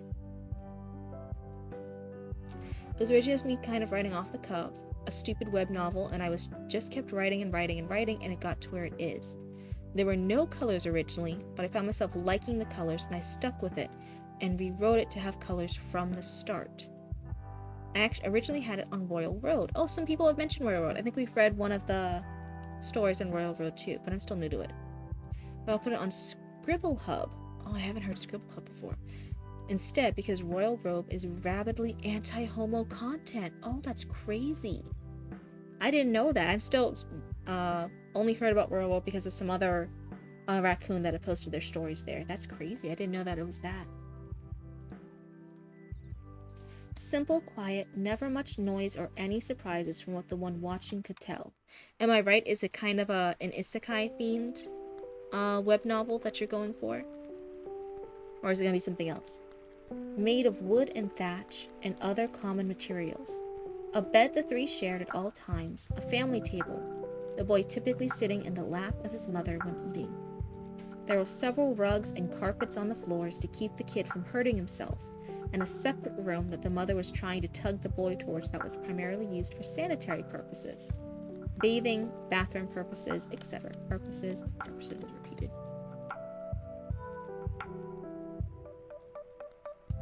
Royal is more heavily dedicated towards the straight, male, power fantasy perspective. Oh, wow. Which you found out after. Lol. Just before things once again returned towards the nightly scene of a happy, furred family. The voice echoed again. Oh, that's why we have this pink one. You had a whole life to make something of yourself, and at the end, well, as far as I am concerned, you failed at even that. So if this is dialogue, unless it's part of their voice, normally for dialogue to sound a bit more natural, we can use contractions sometimes. So instead of as far as I am concerned, which sounds a bit more like prose or a little bit robotic, they would say, well, as far as I am concerned, I apostrophe M, as far as I am concerned, you failed at even that. Just to hint at people, like sometimes when I say like, oh, sometimes the dialogue sounds wonky, it sounds like the prose. That's kind of like a nice little quick thing to double check. It's like it's a nice easy quick fix. Like sometimes your dialogue can have contractions in it, and that will sound a bit more natural. Finally, it seemed real. At first they thought it was their imagination. It wouldn't have been the first time they imagined something. Familiar sights or sounds like their cat from before that they fell asleep to, hoping they'd wake up to the cat screaming for wet food despite still having some on his plate from the previous night. Or a phone alert or something. Hi, missing French fry! But instead, still unable to turn or even acknowledge a body or limbs. It wasn't until the voice that spoke to them physically moved in front of the screen that it was confirmed. So in this case, they do have memories. Okay. A humanoid-shaped energy blob without any defined features, gender, or clothing. Simply floated in the non-existence that was wherever they currently were. They felt stared at by this energy-like being. Inspected like an egg at a supermarket. Disgusted from finding a rotten egg in a carton. Why was this creature, looking at them like this?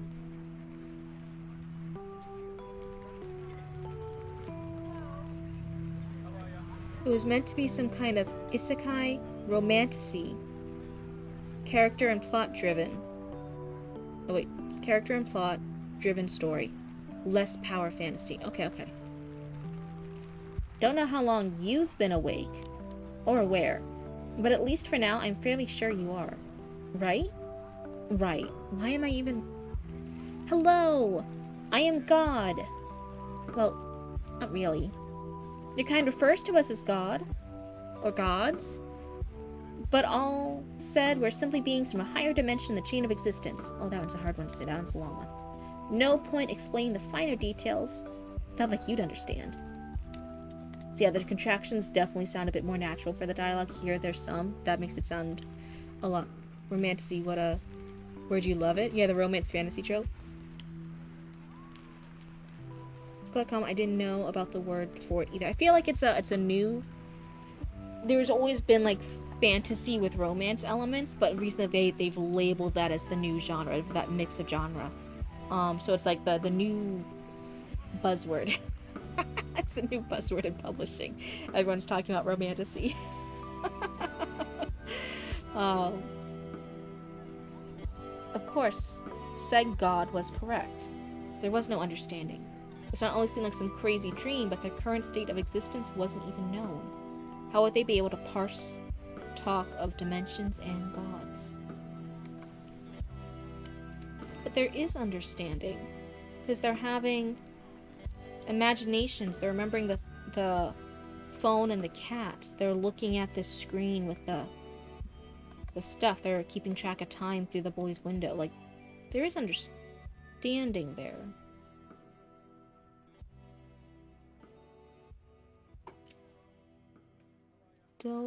Dot tell Cryptid about the song of Achilles? You won't see her for a month? Or Circe?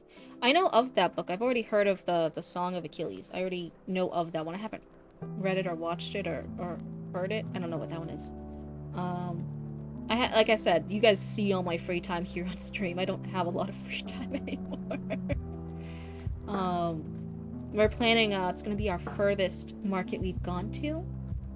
Next month. It's gonna be one of the WOA markets, World Oddity Expos. We've gone throughout Florida. We've gone to Georgia, but this one's gonna be even further. This one's gonna be a further trip. We're getting geared up for that one. It's gonna be scary. Ugh. He did Sims 4 stuff today? Nice. Phew, we haven't lost her to the Yowie. Whose store? Oh my god, I forgot to update the thingy. Ah, wait. That's what I'm saying. You guys are gonna have to remind me to update the thing. Fuck. I hate having to do this. This is so... Okay, let's see. I'm just sad that I'm stuck with the grid system. Oh, in Sims. I was like, you're not stuck with the grid system. What do you mean? What do you mean with the thingamajiggy? Okay. So let me see. Let me fix this. It's still called Raymond in my OBS, by the way. So story from... Let me look up how to spell it.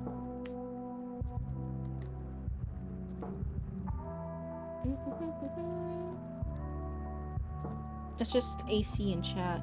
What's your username in Twitch chat? It's Andre Corbin. Okay. Andre _ Corbin. Okay. Can everyone see it okay? There we go. Yeah, you're sad that you're stuck with the grid system in Sims 4. I never really played The Sims that much. Is that crazy? Hi, Callie. It's good to see you. Welcome on in. So let's see here. Where was I? How would they be able to parse talk of dimensions and gods? Can't speak or interact either. But I can read your base emotions and desires and get an idea of any queries you might have. Do be a dear and save those until after, yeah? So let's get to the finer points. Save finer details and then finer points. The being, vaguely feminine in shape and personality. Of course, they're the pink one. That's how you know they're the girl one. Oh my god.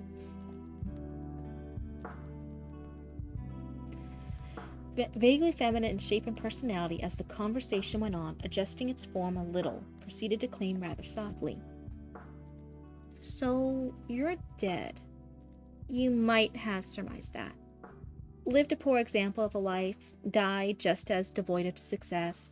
No one but your cat will miss you, and even he won't be able to cement your existence into the world. Oh, these are long.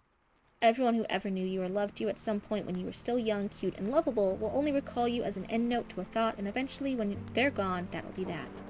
Cremated, buried somewhere with relatives you disliked, and who relatively disliked you in turn, though at least your cats were buried with you at the end of it all. Cremated as well. Oh god, the cats died too? Wait, there was one cat and then there were multiple cats. I don't know what happened there. I'm back in 30. So if you're still on. Okay. We'll see you then, Hayden. Bye. When I first met you, I thought I'd be submitting all the time, but I just really like story time. You know, some people do like if we just like hanging out and chilling for a bit. It's all good. This is such an exemplar isekai so far, in a good way. Love my beloved junk food that I consume in thousands of chapters. Nice. So you're a gourmet of the isekai genre. So if you have any edits or critiques or suggestions for that, since you read more in this genre, go ahead and let them know in the chat. As long, again, we can always give critique and comments and feedback, again, as long as we're always nice about it. That's the big thing. But I'd say like cats is plural here, but then it only ever mentions one cat previously. I don't know if that's a plot hole or not, but that is something just to double check. The dead soul wanted to scream and cry. The energy being, self-proclaimed God, very well could feel the horror and shock setting in. But without a body, there was nothing the spirit could do. The god vanished for a while and left them in silence for what felt like another eternity before returning. If it's any consolation, a relative of yours grabbed your cat from your dingy little apartment after hearing about your passing, and although disgusted at the place's condition, kept them relatively happy until the end. I'll say one of the things I'm noticing definitely is there's a lot of run-on sentences that we're maybe that's the theme today.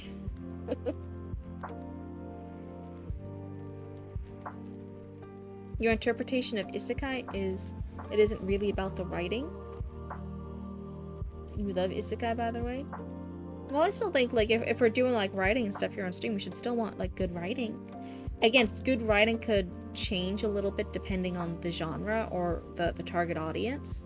But I still think, like, you know, for our genre and target audience, we still want to have good writing and good story. Especially when they have a long-ass title.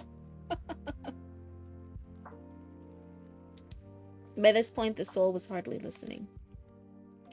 But now that that is out of the way, why are you here and why are we having this conversation? Soul lottery, or thereabouts. A few souls every 100 years or so, by complete chance, wind up unable to go back into the cycle of reincarnation of this world due to incompatibility. Think of it like soul inbreeding. Sorry, my lo-fi beats. There we go. Occasionally, through pure, unadulterated chance, souls naturally go back towards their progenitor soul. I don't know if I said that right, my bad. Two souls, two people have a baby. Bits of their soul feather off and recombine into a new one. Upon death, souls go back and start the cycle over, free of memories. Yours, unfortunately... No, yeah, it can be so much more than what the genre is. The being floated closer and farther away at random points, a bit overly animated as it explained, waving of arms or directing of hands, even pointing here and there to accentuate, much to the frustration of the soul who didn't want anything to do with it all. Yours, unfortunately, inbred, or close enough. Your parents and their parents' souls were from the same stock, and as a result, your soul was... well, you get the idea. And it didn't get any better because you lived too pathetic a life to really chip away at the oddities that arise from living life well. So guess what? No cycle of life for you. Instead, you get tossed into another world. Hi, Echoes. It's good to see you. Read smoothly without it. Don't listen to me. I'm sleepy. Random from the internet. Can use more characterization density, making each line count as both a character quirk and as a small clue toward the iceberg of the world building. How's it going? Doing good. I think this is our third person of the night, so I feel like I'm getting a decent chunk of the queue done. Maybe I'm not, but I feel like I am. So that's something. So let's see here. We have a little bit of the world building here.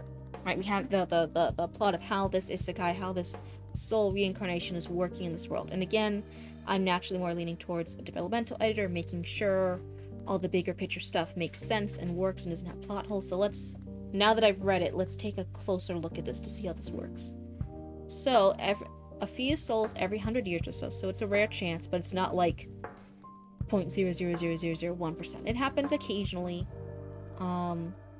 can't go back into the reincarnation cycle. That's fine. The pure, unadulterated chance. Souls naturally go back to their parent soul, or a genitor soul. Two souls have a baby. Bits of their soul feather off and recombine into a new one. Upon death, souls go back and start the cycle over, free of memories. So if red and blue have a baby, that baby has a little bit of red and blue. Upon death, souls go back and start the cycle over again. So in that case, a baby that has red and blue loses the red and blue. Red goes back to red, blue goes back to blue. I guess the baby had nothing.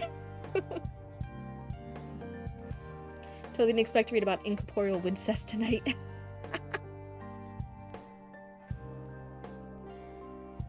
5 reviews a night. 10 new submissions have happened. Oh no. So okay. And that, so I'm letting you know as a reader, this could be untrue. I'm letting you know currently because it's good to get feedback for how a reader could be understanding stuff, even if it's wrong. So as a reader, I'm still like, okay, wait, so then the baby didn't really have a soul. It only had parts of its parent's soul. The baby will eventually die. The baby's parts of the soul goes back to the parents. So the baby didn't really have a soul. Inbred are close enough. That's how I'm currently understanding. Let's see now if we read more, if I understand it better.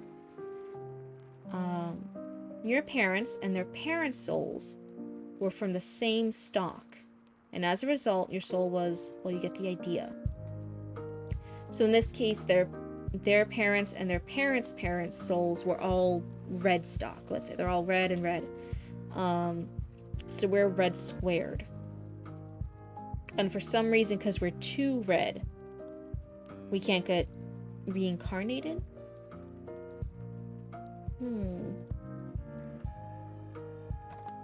It didn't get any better because you live too pathetic life. So to me, normally with reincarnation, normally has the same amount of people and they just keep getting endlessly incarnated. But it also sounds here like maybe the babies are new souls.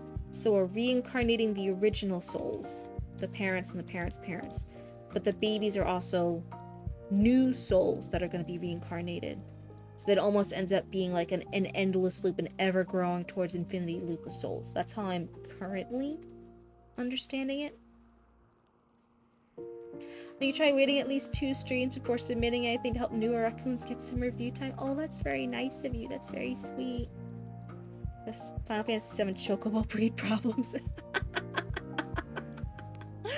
Oh no. I submitted my chapter 1 too. It's 3,000 words. Small patootie. All good, all good. So yeah, my first gut reaction here as a reader is I'm not quite sure I understand this thing with the souls and why they can't reincarnate. So maybe either there could be one thing. One, I could just not be understanding it. It might have to be better explained for readers. And that makes sense. Or 2, there could be like a little plot hole here, in which case go double check, make sure this logic here actually stands up and holds up. Also, do an isekai enjoy? This reads smoothly. Okay. So guess what? No cycle of life for you. Instead, you get tossed into another world. A world you don't really deserve. But hey, that's the way things go. We gods, higher dimension beings, have basic rules for existence, and the destruction of souls is rather taboo. So, since we can't return you, and you aren't going to put your soul down, off you go. Enjoy, loser. If you have a genetic defect on a soul level, you can't return to Earth's purgatory. You just woke up from sleeping. Hi, Cryptid. Hi, Lambda. It's good to see you. Okay, so the idea is if you have a genetic defect on a soul, but again, we're getting into the souls have genetics, which does that make sense? Or do we eventually get into the part of we now have infinite souls and they're all reincarnated? Do you know what I mean? I hope I'm explaining this concept right. If the parent stock is red and red, if we have red and then blue, and those are the 2 stocks, right? They're gonna make a baby purple with red and blue bits from their soul, right? So red and blue kept being reincarnated. That's 2 souls. But then they had a baby purple. Now, so the red and blue bits go back to red and blue. But baby purple's now a unique soul. So now it's 3 souls being reincarnated. So then the next cycle, red and red have a red baby. Blue and blue have blue baby. And then let's say purple and blue has a dark purple baby. Right? So now we've gone from like 3 people to 3, 6, 9 people's souls that had to be reincarnated. And then it just, as the reincarnation cycle happens, because the babies count as new souls, they also have to be reincarnated. So we go from a population of like 100 souls being reincarnated to 1,000 souls being reincarnated to 6 billion souls being reincarnated to 20 bajillion souls being reincarnated. We eventually get to a point where it's like, wait a second, how many souls are there if the baby souls count as new souls that were bred from their parents' souls? That's what I'm like making sure, like, does that make sense? I'm not quite sure it does.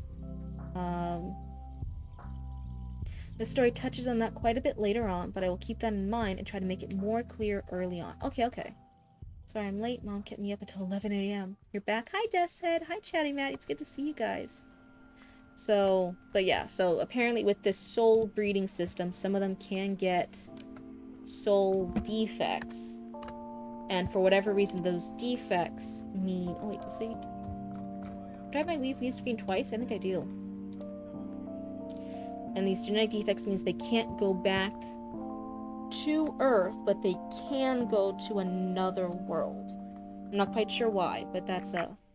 Wouldn't it be like souls have their gene-like structure and a child can be born with a defect while parents are still fine? But it also said that, Hold on. 2 souls, 2 people have a baby. Bits of their soul feather off and recombine into a new one. That's why I said red soul and blue soul each give a bit of red and blue to make purple baby.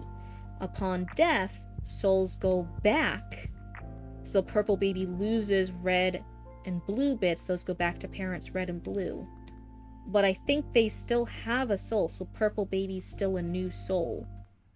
Start the cycle over again, free of memories. That's my current understanding of it. So does that imply that some children are reincarnated former parents with an already formed soul and some are newly made? Yeah, that's what I'm saying. I think some souls just keep getting reincarnated, like they've been reincarnated 200 bajillion plus times, but the new babies are new souls that are now going to be reincarnated 1 bajillion times. That's why it keeps adding up more and more and more. So the main character is a first cycle newly made soul who's lived just 1 life, as all other defect carriers do. That's what I'm currently understanding. I think you and me are on the same wavelength with it. Is it the correct wavelength that the author intends? I don't know. I think we might be wrong. They're saying it could be explained better later, and that makes sense. But that's currently, as a reader, how I'm taking it. That all other all inbred defective souls are unable to go back to their original world, but for some reason they can go to another world.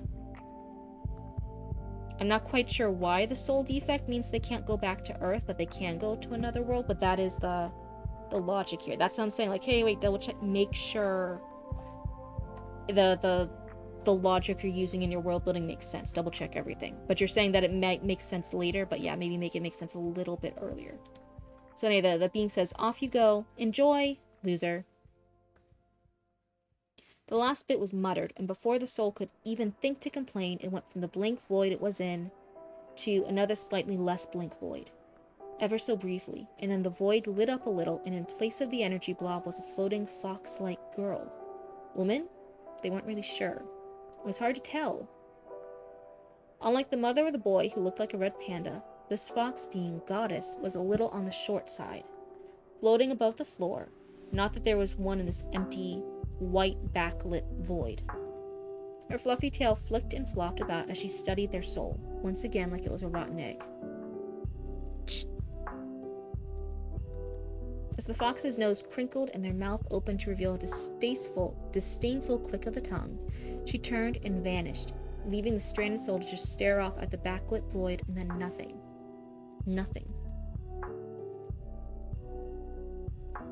You love such cosmology demolition activities, not always applicable to things like dopamine progression or soft fantasy, but always fun to do with people on the same wavelength.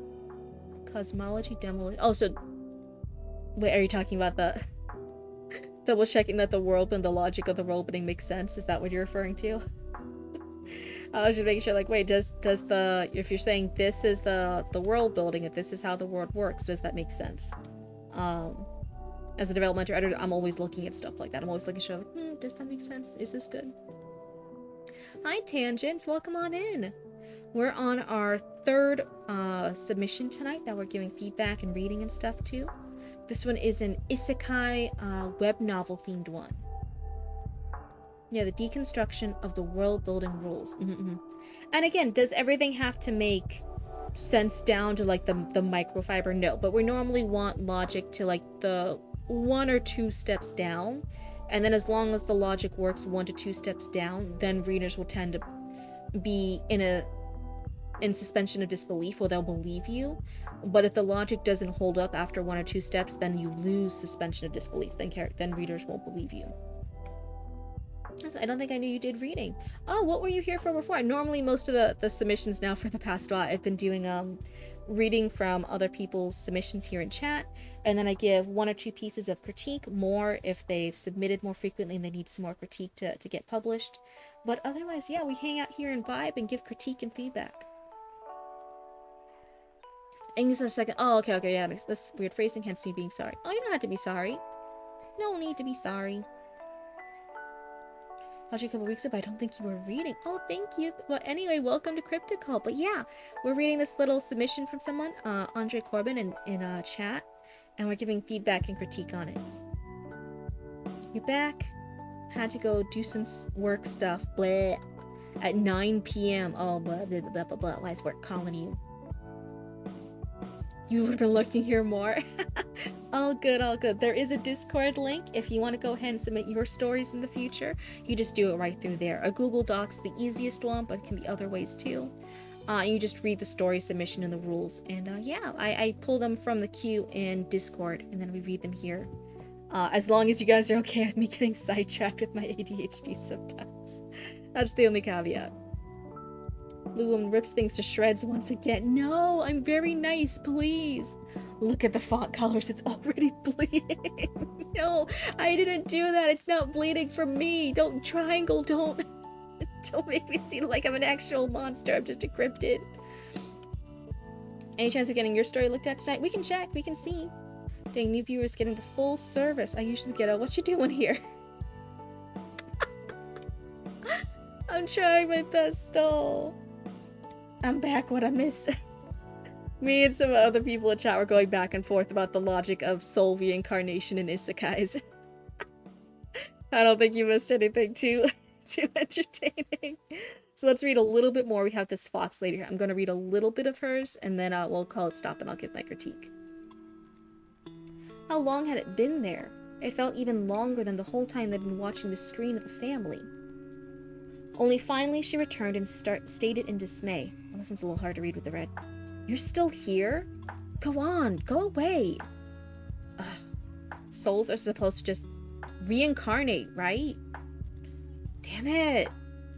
I don't know what to do with this. Aether. What are you talking about? I need to figure out how to share the story without sharing it to your email. ERB? You just submit it to the Discord. It's just you just can submit it as a Google Doc in the Discord. It's all good. I think some people do give permission, and again, it's a public company email if you do need to use the email. So it's just cryptidroots@gmail.com for our business.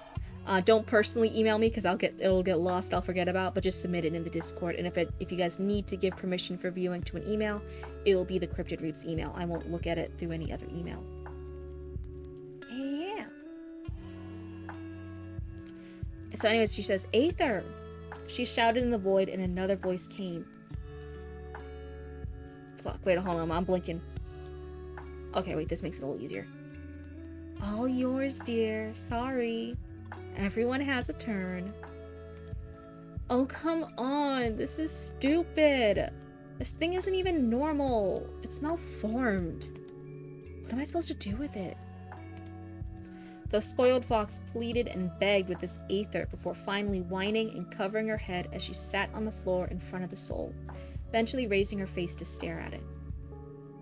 The eyes were a strange mixture of pink and red swirling, very unnatural to the soul, where the fox perked up. Ah, perfect! That makes just the right amount of sense. So, how about you tell me what you want? Yeah, that works. Come on, speak. She treated them like a dog. Only like a dog who didn't speak. The foxwoman began to get annoyed. Speak and speaks repeated twice. I'm dumb. Of course it can't speak. I completely forgot.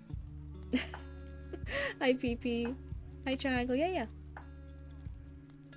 Every time you look at submission backlog, it grows longer. I know, tell me about it. I'm like shaking in my little cryptid boots over here. I'm getting really nervous.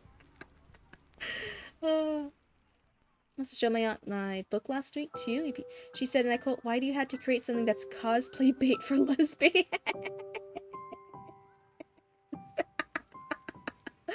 Oh, your aunt understands your audience. There we go. Oh, your Google Doc is restricted access because you had some bad experiences. Okay, yeah. So then when I do click it to read it, it will be from the Cryptid Roots. It will literally be cryptidroots@gmail.com. So if you want to just allow access to just that one email, that's fine. And then again, after I'm done reading someone's entry at the end of stream, then that submission is deleted. That way you don't have to worry about it. So if that's the only email you want to give permission to, that's absolutely fine. Cryptid Boots is a good name for the VOD channel. Underscore? What underscore? Do I have the underscore on my username here on Twitch? Wait, hold on. Is that what I have? Wait, I don't even know my own username on Twitch. Okay, no, for the email, if you're asking for the email, no, it's just normal Cryptid Roots at you. Hold on. Please, mouse work. Please, I'm a professional. Stop embarrassing me. It's,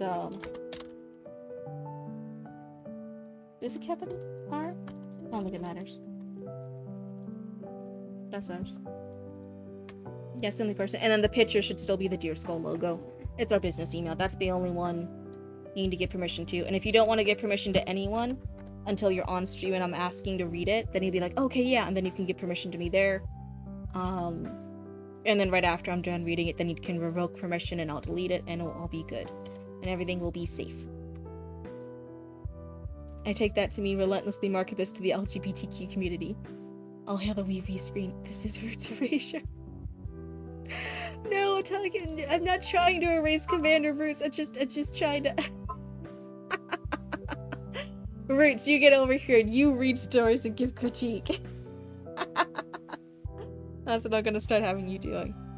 I was actually gonna start being like, Roots, come out here and get me a mocha drink. And then I'm like, wait, we're all out of mocha drink. I'm gonna starve.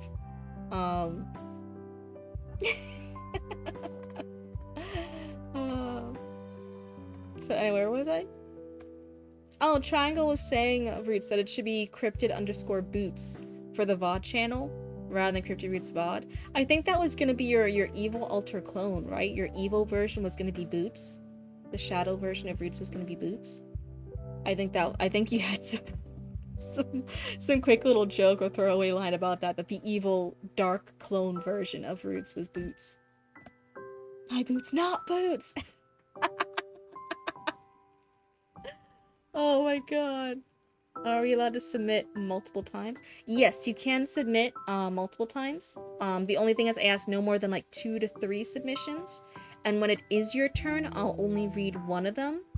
And then like when it's your turn next time, then I'll choose from one of the other ones. It's just like having stuff in the queue.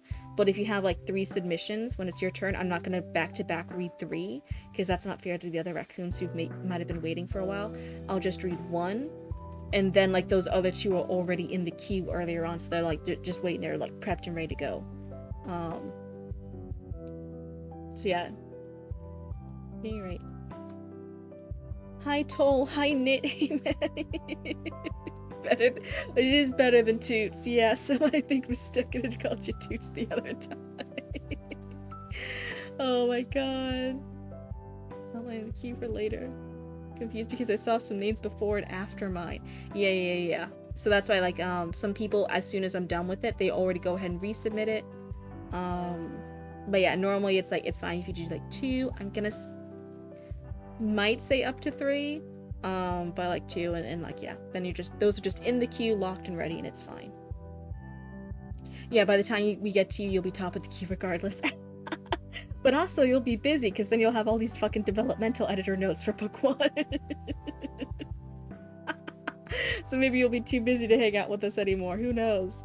Oh my goodness. So anyway, I like the voice I've given her. I don't know if it's actually her voice, but I like the voice I've given her. I'm dumb. Of course it can't speak. I completely forgot. With a gut-wrenching disorientation, the existence that was a soul was suddenly transported into some kind of body. A basic, sexless, nondescript humanoid puppet on 2 legs. Almost as if it was a marionette of some variety held up by strings, only they finally had limbs again. A body. A head. No eyes, nose, or mouth, but could somehow still see. The puppet looked themselves over and moved their arms around experimentally. There you go. You can move and talk and all now. And all that now? But do try not to make an ass out of yourself. Unlike those from your previous world, we have no problem recycling souls that annoy us. We'll just reincarnate you as a shit-eating beetle or something. So behave. Let's see, so is there a queue, or the queue is the story submissions channel? You got it. Yep, you just put it in the story submissions channel. You got it. You have good voices. I try. Me too busy. Cryptid, are you saying you hate me? Oh, everyone keeps saying Cryptid hates them today. You're like the second or third raccoon to joke about that. It's okay, Sniffles, I understand. I love all my raccoons. You guys are all wonderful. No, please. I try so hard to make this a nice place, and everyone just likes Roots more and thinks I'm a bully now. How has this happened? How have you all betrayed me this way? You don't love me, you just love my blue buzz.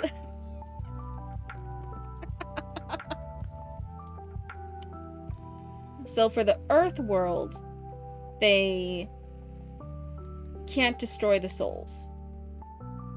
For this world, this one has different rules. And they have no problem recycling souls that annoy us. So each world has different deities and different rules for souls. So I would maybe make that clear, because that's interesting. That's a little wonky. The puppet paused and nodded before just sitting down and feeling awkward. It tried to speak briefly and croaked out a somewhat mechanical-sounding noise. So, I can speak. The voice gradually returned to a normal pacing before the fox girl nodded and said in turn, "Yes. Now, hush and listen. Normally, you'd just be tossed out, but since this is my first time dealing with one of you lot, I maybe get rid of lot, just say you, with one of you, I'm gonna have a little fun and maybe do something nice. You can thank me now." You feel remarkably called out. The only one thing I like. Cryptid has a punching bag with our face on it? No, I'm nice to Roots. No! What is this slander? What is this bullshit? It's an orchestrated effort to gaslight you. I believe it. You guys are all mean raccoons. This is bullshit. I'm over here giving critique and feedback every other night. Using all my brain power in this blue brain. Yeah. I love you too, Roots. Oh my god. Younger siblings, am I right? You like Roots, but I like you more. Because I'm the one editing your book. I know. Roots isn't editing your book. I am. I think the favoritism would shift really quick because suddenly Bruce was doing the edits. The haughty attitudes caused the puppet to sigh softly. Hey! Just because you can speak now doesn't mean I don't know what you're thinking. Take that back this instant, or it's shit beetle time. Sorry. Thank you very much for the grace. Your fur is immaculate. Your tail fluffy and beautiful. The most beautiful I've ever seen. And you have pretty eyes. The puppet blurted out in a panicked fashion, oopsie, slumping back onto its hands before admitting embarrassedly. It's a lot. I feel like I'm being railed through a process that is going a bit quick with no consideration. If I've actually understood anything. I want to say this has been a little bit slow, like we were having a lot of conversations in this part here. What page are we on? Okay, 6. The foxwoman grinned in a way only a fox could, cackling happily at his praise. Flattery will get you everywhere. Come on, tell me more. So I don't know how much longer this interaction is gonna go. It goes on for a bit. Okay, until page 9 or 10 or so. So for now, I'm going to end it... Where was I? What page are we on? Sorry for scrolling. I'm trying to see the page count on the side. We're on page 6? 6 about to start 7? Flattery will get you everywhere. Oh, where's my lo-fi beats? Okay, here we go. Who needs enemies when you have family? Checking out your Etsy. My wife went to Point Pleasant last month. Oh, that's fantastic. Did she see the Mothman statue? Did she touch its butt? Give us all the details. I had that line in your book. Oh my god, that's funny. It's a common sin for isekai to stretch the dead thing meets God way beyond reasonable. I don't think it's... I think the pacing could be sped up a little bit.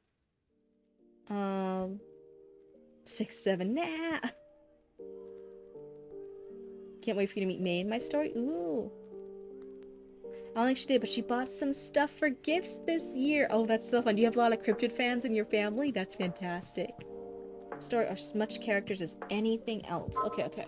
But I will say it's been a lot of conversations back and forth. It's mostly just the dialogue and then the waiting and nothingness. And then another dialogue.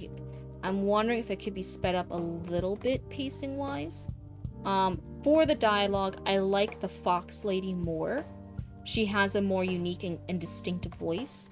The pink one had, she had a lot of run-on sentences. It was a little bit harder to read hers. So, and that's a little bit with both of them. I even noticed with this guy, some of his dialogue feels unnatural because it, he uses a lot of bigger words, and again, there's sometimes run-on sentences.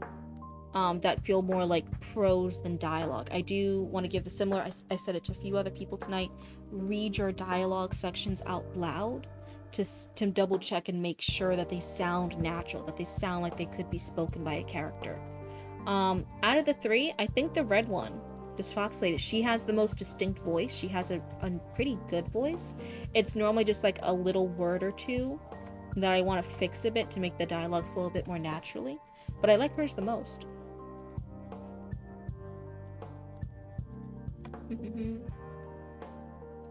Unless it's more of a slice of life vibe or something, I guess. Well, you're lucky then. Peach colored God. Oh, it's peach colored. I'm so sorry. I thought it was pink. She's peach colored.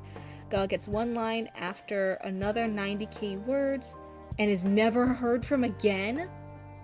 Okay, wait. If you're saying that she's like the gods are just as much characters, but then she's never heard from again, I'm wondering then, like, did we actually really need her this much in the beginning? Because I was like, okay, we have this one god, and then she's gone. Then we have this other god, and then I'm gonna assume he gets isekai. So we're having a lot of these dialogues interaction for the start. And if the start of your story is him hanging out with Peach Pink God, but then she's never in the story again, I'm like, wait, is that really a strong start to your story? Then the start is this other character talking with our being, with our soul, and then she's never brought up again. I'm like, maybe we could tweak things a little bit. to have them maybe start with the fox god. Maybe peach god doesn't have to be there. So how to deliver it to outside the character at the start. That's why, again, sometimes we had to actually change our plot. Sometimes we had to rework the plot. We had to rework the world building to make things make sense. So if you're like maybe like struggling with things like, oh, how do I make this pink god come up again later? Maybe you have to rework how this system and these souls and the gods and the universes work to get rid of pink god and just have everything with this red god here and whoever this purple god is. That we only hear their voice. I don't think we see the purple god. This manager would interact once in the beginning. Yeah, I might try to go around this unless it's something you really need for other reasons. That's what I'm saying. If she doesn't appear again, maybe we can rework the structure of the gods or the deities or how this world functions. And pink god will stay here in this earlier draft. But I really like the personality and the vibe of red god here. I think she carries it pretty well. If there was some information that needed to be said from this, I think the red god fox could say it too. And then if that does interact with the plot or anything that happens, maybe we could rework the plot again to make that streamlined a bit.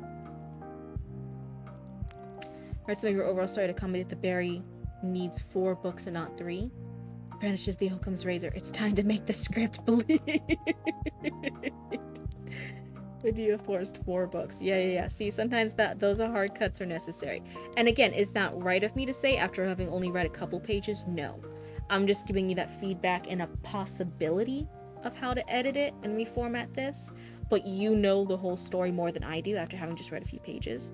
So if you have another solution for this and how to adjust the speed or how to adjust things, you could do any number of crazy edits, right? As you read feedback is just as valid. Yeah, but I'm just letting you know. But having stuff too, like there's other ways to fix it too. We could have everything from we actually start when our character is reincarnated, and then over a series of nights he's having memories in his dreams of interacting with the gods and deities of pink god and red god and all the others. So there's multiple ways to fix it. I'm giving that out of spaghetti, like, one of the ways to fix this, could we cut pink god, peach god? But that's just an option. There's multiple ways to redo it. Knowing everything's sometimes a detriment. So I hiccup. Ran unresolved, made book 3 too crowded without the book being over 50 chapters. But yeah, that is my initial feedback. I think some of the pacing is stretching a little bit too long. We're staying a little too stuck in multiple conversations. So my initial gut reaction is maybe we could do something different with Peach God, whether that's cut her or give her some of her lines to Red Fox God, something along those lines. But something there, something to adjust the pacing and the way the information's being given to our character here. That would make it speed up just a smidge. It's gone just slightly too long, I think, for pacing wise. So that's the first critique. For the second critique, I think I limit myself to 2, so I'm trying to think of what's the most useful one here. Oh, we already said the second one. I think I said the dialogue, right? Some of the dialogue was a little wonky. Red Gods was definitely the best, but even then there was like a word or two that I thought was slightly off. So going back, rereading your dialogue, rereading it out loud in the way you think your characters would say it to make it sound more natural, more organic. And then yeah, the heavy run-ons were a bit clunky. Stuff like that will be my second critique. I don't want to overwhelm you with critiques. So it's the run-ons and the dialogue, and then the pacing with Peach God here. Those will be the 2 critiques I have here. But otherwise, I know some of the isekai stuff. I've read and watched a little bit of it, but we have some more viewers in chat here who they said hundreds of chapters of isekai, and they said this reads pretty well and on genre. It's in genre for it to read this way, and it seems pretty good. So that's some good feedback too, that this sounds natural within the genre, and that you're in kind of the right spot. You're doing well, Andre. Yeah, I definitely like it, and trying to slip it in. over the following 50 plus chapters that I have done so far, but I've ran into people who just skip things they think are filler. Yeah, definitely here, again, I will read it. I will read it. I will give you my feedback and my opinions. Sometimes you won't like those feedbacks and opinions, but if you are doing the effort to give me something to read, I will read it, and I will, to the best of my ability, use my blue brain to give you feedback. Thankfully, there's some minor changes. As it stands, it sounds like something's unreliable narrator on something only she knows. It's definitely in genre. That's good. That's good. Isekai, yes, we have a few fellow chatters here whose heads are off in another world. This guy. Is this a paragraph that slams together dialogue lines from two different characters, which is Omega No No. I've heard of a mega, like a mega no no, but an Omega no no. That's really funny. Okay, this one right here. Yes, normally would be green, and then the line indent when we change dialogue characters would be to red. You're absolutely right there. That's more of a line and copy edit type realm, and I always say about the best of those. But yeah, if you're right about that, you're right. This should be separated because we changed who's speaking the dialogue. At one point, Rue? Wait. This is still Rue? Wait. So, paragraph, that's actually why I started using colors. At one point, Rue speaks audibly in the world, while Fox God speaks inside his head in only ways he can hear her. And they would be having a conversation in his head while also he's talking to others in the world. So I started using colors to show better, but it does get awkward. Yeah, I'm definitely here, and for me, personally, I'm not a huge fan of the multiple different colors. It makes it a little bit hard to read. Like, I think I had to highlight the purple one here. It makes it a little trickier, but I think people have that with comments of multiple colors in general. Like the user who submitted the other one before, the soulless one, that one used different colors too. And it's kind of a critique in general. Most people don't like it too much when there's multiple colors used. What was I gonna say? But again, if this is to help you in your editing and format, separate the characters, make sure everything's consistent, see when you accidentally mix two speakers in one paragraph, make sure everyone's voice is right. If it's for you, then that's fine. But then maybe when you go to publish it, maybe get rid of all the different colors would be better for people's eyes. Everything understandable in all black letters. It's not just the colors though, it's the choice of colors. It could be because I had this in night mode. Maybe it would be better in light mode. I have no idea. Whine about colors being unreadable, so I made a purely black and white, no colored version, and literally not a single person has read any of it. So this is your story. Yeah, I see you were using the colors too. So yeah, there's definitely some people like using colors in their writing, but in general, it's very hard to read it sometimes. It makes it a little unenjoyable. So if this is how you format to keep it for you, for your editing, for you as the writer to get your story done, that's fine. Whatever works for you. But then, yeah, maybe when you go to publish it, just do it in the plain black text would be a little bit more readable. I have several characters with entities in their heads. I personally write those as separate paragraphs still. Again, that's me, not a suggestion. Yeah, I definitely think it depends. Worse in light mode. Peach is too light. This fair colors are always best. It's clearly made for dark mode. Oh, it is? Nice. I just have this in dark mode, so I'm like, oh, okay, maybe it can be different. But yeah. That is my critique and feedback. Hopefully it helps. And you said you were already thinking of rechanging Peach a little bit. So hey, hopefully me also commenting on the Peach God gave you reassurance as a writer that, like, yeah, that was a good idea to go. And again, we never have to change our original script. This can be saved as version 1, and then you open up a new document, version 2, and that's where you do all those really hard, heavy edits, and we kill our darlings, and we work on all the big stuff. I know it's not an easy task. Sometimes it hurts our hearts a bit to cut stuff and cut characters, but hopefully at least some of my stuff gave you good feedback as a new reader into this about my thoughts and what questions I had as we went. And otherwise, I'm going to go ahead and get rid of that one. Let's see here. Yes, my biggest uncertainty is if I should just cut out everything before Fox God World. You could definitely try it, and then hey, you can try to do that, editing that, redo Fox God scene, and then you can always resubmit here, and then I'll give you feedback on what I think of version 2 of the chapter. That's totally fine. People have done that. Chatty Man has even done that, where he edited stuff. I said, oh yeah, this section with the two characters reading the Bible together was a little weird and clunky. And then he like redid it, and it was like, okay, now how about this? That's absolutely valid. You can do that here. I don't want you guys to feel nervous about resubmitting things to see if you, what people think of version 2 or 3 or 4. Yeah, so this is your story. I started with, oh wait, I got lost in chat. Hold on. Try not to put red next to green if you intend to distribute like that. Those are common issues for the colorblind. Oh, good point. The red and green are Christmas and stoplights, and everything else paired together. Gas stations use red and green together. Kill your darlings is good advice to give, but hard to take. I know from experience. I know. I feel you too, light and hard. It's the hardest advice to hear, but yeah, it's sometimes those hard edits are the ones that take something from decent to amazing, from good to phenomenal. You know, sometimes those are the big changes. You had to kill a character in book 2. I was hoping to have in book 3. When it's so common in the world around us. I say try it, you can redo it if you don't like it, but you'll end up liking the new format. It's all good then. Exactly, that's why I say sometimes if we're doing those edits or changes, do it in a new document. Like, you can keep your original document, you can get rid of characters in the new document, you can change colors in the new document, you can rearrange paragraphs, you can delete lines, whatever. And then if you suddenly are there and you're like, oh no, I killed my darlings and that was the wrong mistake, that was the wrong darling to kill, I should go back. You still have your original draft right there in version 1 that you're like, oh, okay, phew. Nothing, everything's fine, I didn't actually lose it. Tis time for another sacrifice, oh dear.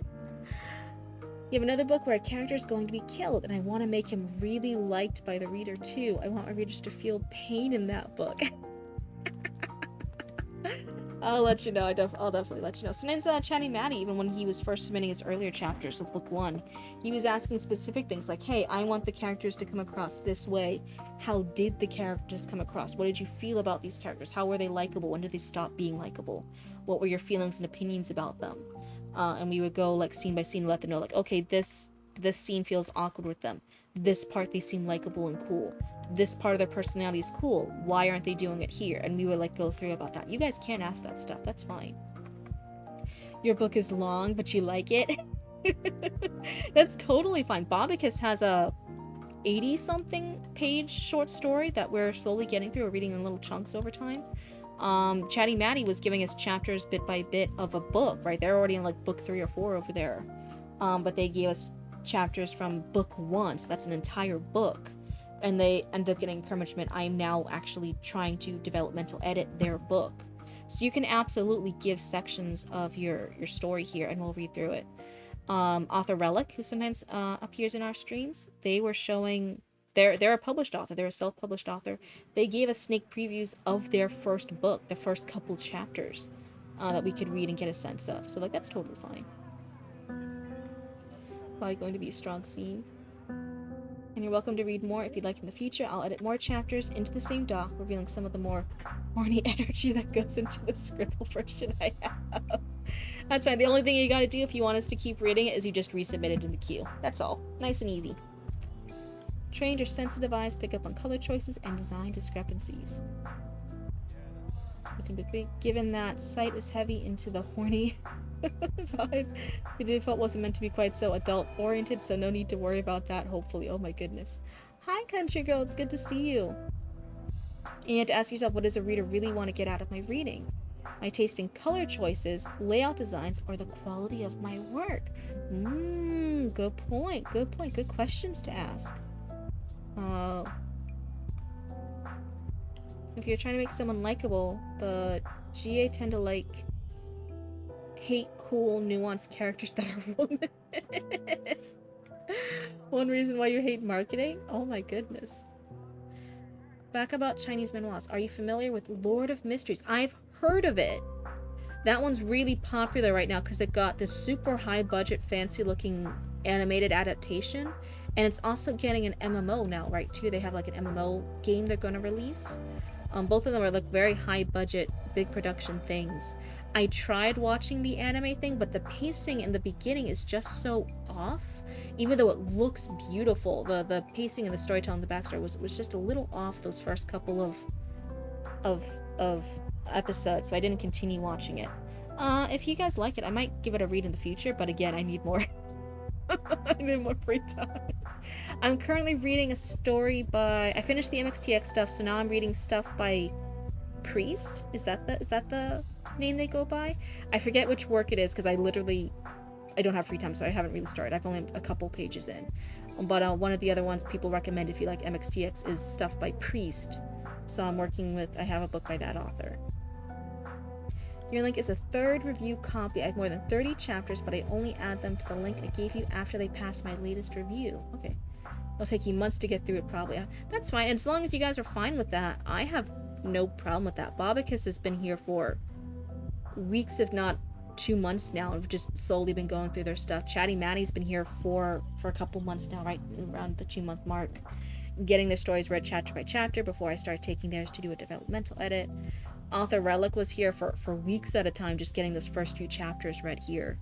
I always say, if you guys show up and you keep submitting your work for me to read, and I will keep reading it. I approach critique circles seriously, so as long as someone shows up, I will give them critique. I got no problem with that. I'll go through a whole book with you as long as you're patient with me. I mostly mention that because like AO3 tags can be misleading as to what the story actually is. The visuals for Lord of Mysteries is amazing, but I haven't gone past the first couple of episodes either. Okay, so you had the same issue as I do. Yeah, the first few episodes of that, it looks gorgeous. The animation's insane, so talented. But the story, the pacing's like really fast and then clunky, and then they give a bunch of like lore dumps sometimes, and it's hard to keep up. And people are saying, oh yeah, it's different pacing in the book. It's slow in the book, and they were trying to like make it more interesting and engaging for the animation, but then it went too fast, and I'm like, oh. So if you don't like the pacing and the animation, people do say to try the book more. Or the manhwa. It was so botched. You've been here since November. Oh, you've been here that long? Crazy.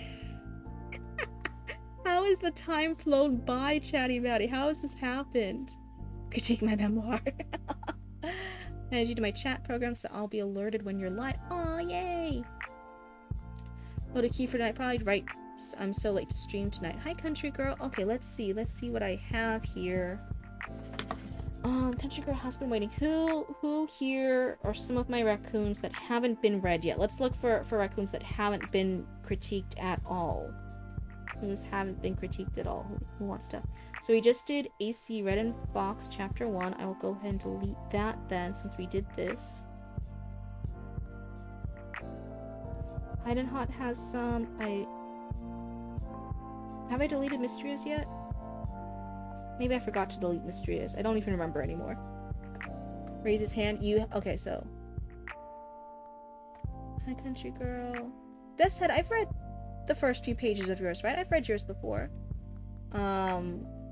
Maybe after Country Girl then. I don't believe I've raised them. I forfeited my turn since I was read last stream. Yeah. I'm talking about people who I have not read at all before. Like, they are waiting for their first critique ever. I think it is Country Girl. Country Girl, yours is a different username, right? You are the KM Gilbertson? Is that yours? Yeah, I just want to give every raccoon like a chance to get critique. I just feel bad some of them are waiting for a while. The key was confusing me. Yeah, I'm going a little bit off script today. I'll admit that. My fault, but people have been waiting so long. I feel guilty. Okay, that one is yours. Let's go ahead, open link. By Cryptid Roots. You'll see Cryptid Roots accesses it. And then let's go ahead, take a peek-see. Now I should be able to open it here. Docs. Cryptid Root copy, TRTF chapter 1. Oh, wait, there's some things hard to read here. That's fine. Yep. Okay. So, let everyone take a sippy. I'm actually losing my voice a little bit. We've done 3 or 4 critiques so far. Let me take a sippy. I think that other one was our third or fourth, so maybe this is our fourth or fifth. So I'm trying to do a good faith effort here. I'm trying to do a push. Get people some of their stories read. In the future, eventually, I would like to start doing some more stuff. This was originally supposed to be a hand sewing and crafts channel. Can you guys believe that? But we hadn't set up like a hand cam yet, so I was like, oh yeah, I'll just try a model and I'll just do writing and scripts for a bit because no one will watch me. Look how that turned out. But in the future, I think it'll be a little wonky to try doing my sewing or the embroidery patches on hand cam. So I've been thinking as a more chill vibe when I don't want to read too much. I might try a puzzle. Would anyone ever be interested in just having like some puzzle? Like I do a physical puzzle on stream with like a hand cam and my model's just in the corner. I think that would be fun. Your wife and you sew. She also crochets and knits. I do knit. If you look in the hobby section, sometimes I upload my current knits. I'm working on a color work piece right now. But yeah, I'm a professional seamstress. I got my degree in sewing and costuming. Me and Roots run Cryptid Roots, which is professional embroidery patches and sometimes clothing shop. We tour around. We're going out of state next month for one of the World Oddity Expo's markets. Your wife's degree is also in fashion? Very cool. You got a very cool wife. Tell her I said hi. Tell her I'll be like, wow, that's a cool wife. She does fashion. She knows crochet. She knows knitting. I tried learning crochet. I'll be so honest. It's too hard. I cryptid knits. Hello. Yeah, fellow trash varmints. Hi, Zathra. It's good to see you. Yours is blah, blah, blah, blah, blah. Yours is in sculpture? Wow. A degree in costumes. This sounds super interesting. Yeah, it was definitely very fun. One of my final things was actually doing a corsetry. That was one of my final things I did for finals. Is that what the word? It's been too long since college. Holy shit, my brain's not working. I was doing my first costumey pieces, and that worked. Now I do mostly historical fashion, a lot of hand sewing. I got into quilting too, but now I finished hand sewing a fully boned 18th century corset. That took fucking forever. That was crazy. And that was not for my final. My final was just a normal cheap costumey corset. But as in like the past year or so, I finished a fully hand-sewn, fully boned 18th century corset that I self-drafted. That was bleh. Crashed after I got home and almost missed your writing for the day. Oh, but you caught yourself. You caught yourself, Zatra. That's good. You wish it was Zatra. Count of Monte Cristo's epic.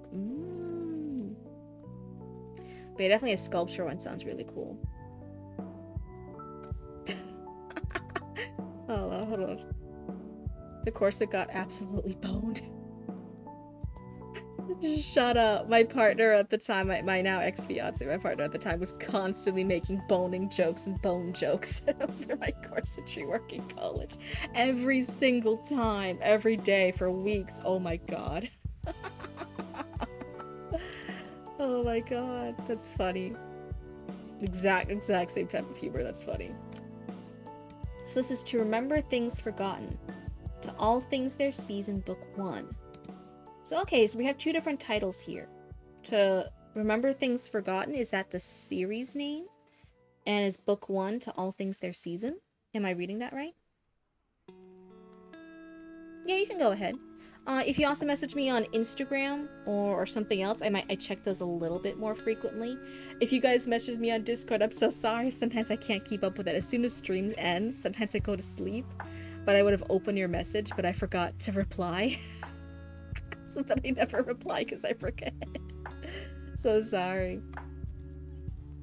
I respect people who go to such programs in creative fields so much, speaking as a person who went for computer science, which is kind of a surrender to capitalism. Hey, I still sew things for money. That's all capitalism, baby.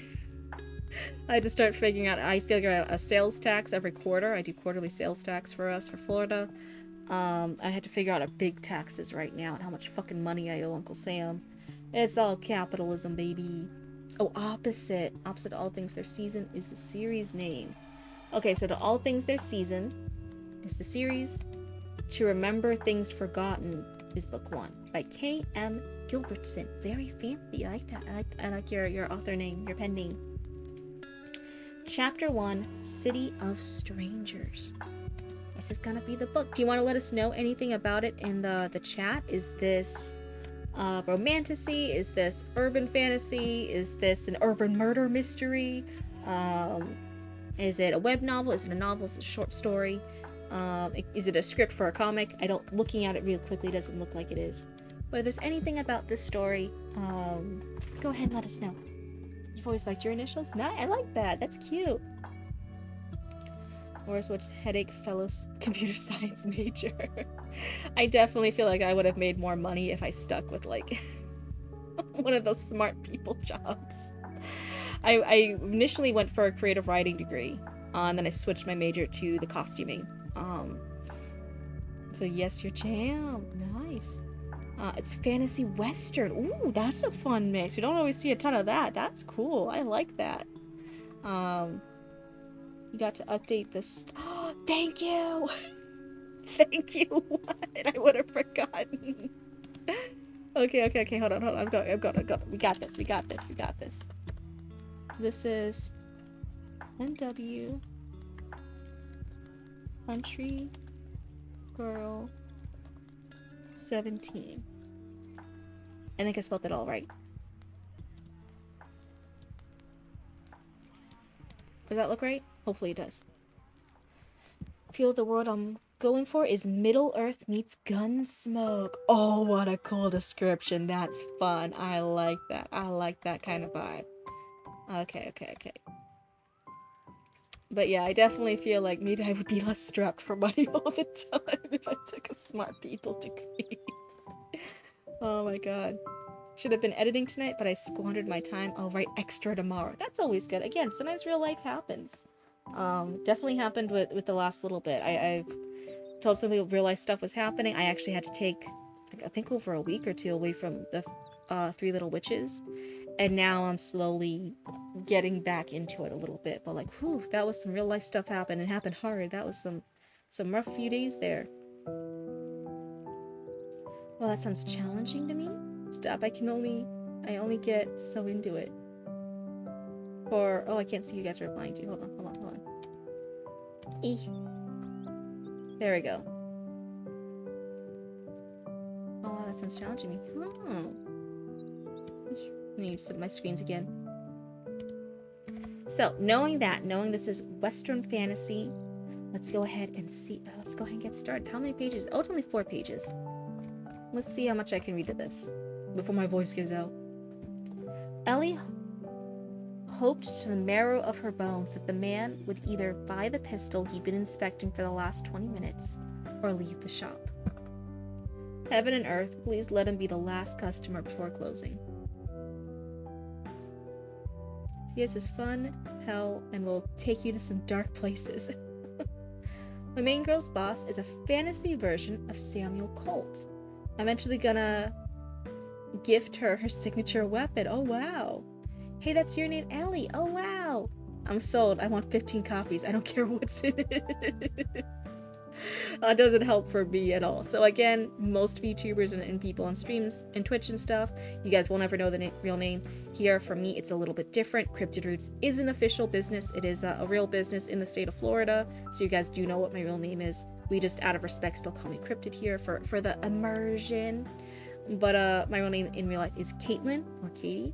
And dear fucking god, if there ain't 20 bajillion Caitlins running around the world right now. Jesus fucking Christ, there's too many of us.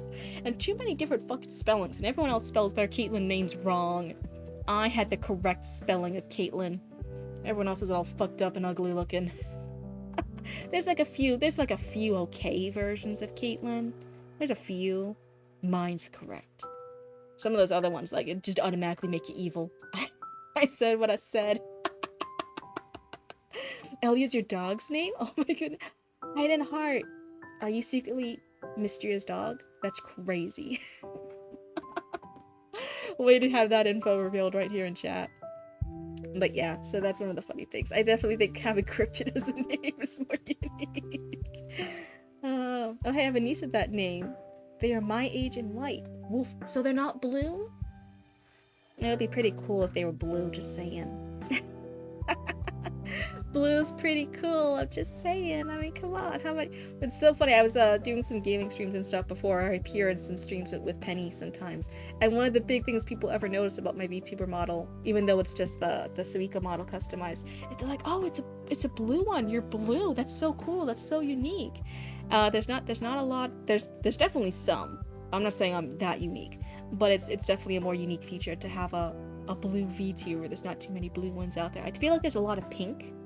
Definitely a lot of pink. I think green's even having a moment. Oh, you'll read Alvina, eventually pronounced Elvine. Alvina. Oh, there we go, Alvina. Normal, I wouldn't harp on it, but I named her after my Nana, so it's important to me. Okay, so it's Elvina. I think I said that correctly. Mine is white and pink, see? I feel like pink is very popular. I feel like sometimes greens or like blues is like accent colors, but not like an actual blue skinned model. I definitely feel like not many people see too frequently blue, so that's one of the first things people notice. They're like, oh, "You're blue." So just saying, it will be pretty cool if she's blue. Pretty nice being a blue one over here. Heaven and earth, please let him be the last customer before closing. You won't find a straighter barrel or a better grip in the city, she told the man who'd been leveling the revolver this way and that for what seemed like the 50th time. Boss made it only a couple weeks ago. But how's she shoot, young lady?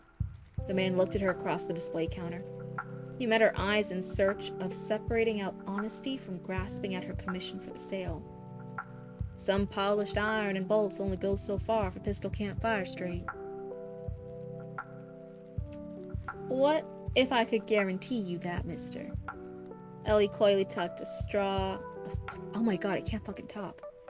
Ellie coyly tucked a stray lock of her cider brown hair behind her ear. She pointedly glanced around the mostly empty shop front to the draped door behind the counter that led to the back room. Not only did I see Mr. Colt put it together, saw him test fired himself on his practice range yesterday. No kidding. The worn and tired lines on the customers' faces. Doesn't he just have one face? Face vanished as a spark of wonder in his eyes replaced them. You wouldn't be pulling my leg there, would you, miss? I think it's just one. Of course not. Mr. Barrowman sells nothing he doesn't test himself. Ellie, I know my accent is switching so much. I know I do not have a consistent accent. Just fucking go with me. No raccoons in chat pointed out. I don't want to hear shit. Ellie deftly lifted the pistol out of his hand. It was a motion so clean that he likely didn't notice the pale glow of her glass channel ring as she attracted the iron and cedar to her palm without so much as touching it. It's fun, I like it. From an isekai to a noir with literary prose flavor, what a contrast. That's definitely the stream here, right? We see a little bit of everything. We see a little bit of everything here. It's really fun. Love some chowder. Boston clam chowder. It's so funny, ever since I told, oh, thank you for the posture check, everyone. For you, not just you guys and your skeletons, remember, if you guys have any pet skeletons around from a local cemetery or a crypt, you gotta make sure they're good too. So everyone crack your spines, crack their spines, move your shoulder blades a bit, move your neck back and forth and up and down. If any of you guys have poltergeist-possessed skeletons, or any of your pet skeletons were also possessed by poltergeist, they might be able to move their head almost a full 360. So make sure they're stretching it as far as they can to keep that range of motion, okay? We want, even our demon-possessed ones, they have those very special quirks about them. You gotta keep an eye on it. Make sure they keep that range of motion. Otherwise they'll get really tensed up, and that's not good. But also, thank you for the hydrate. Here's your sippy.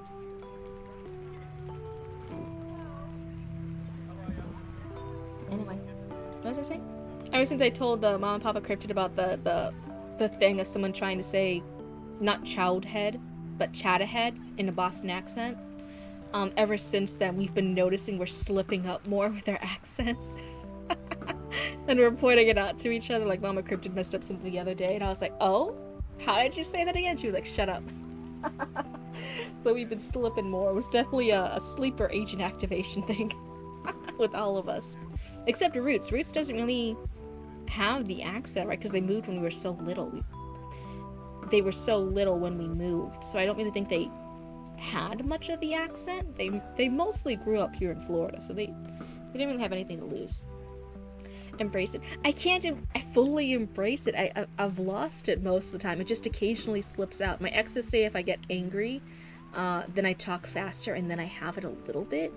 But it's just been most of my life I've been a Florida cryptid, so it's just been it's been lost a little bit. One of those crazy things. I think if I ever like went back up north, I might have it a bit again. I might like relearn it.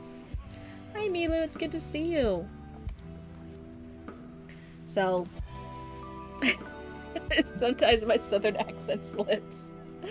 And I have Did my kids of battery miss you stream today? My loss of battery miss you stream today? Wait a sec. I'm streaming right now. Oh, you're asking Matt.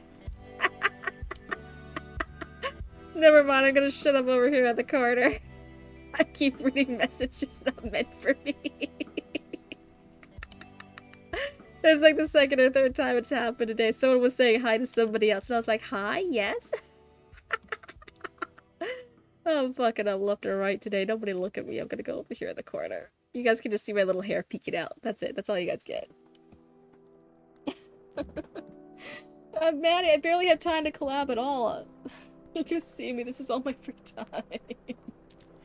I gotta catch up in the queue. So she has this channel ring as she attracted the iron and cedar to her palm without so much as touching it.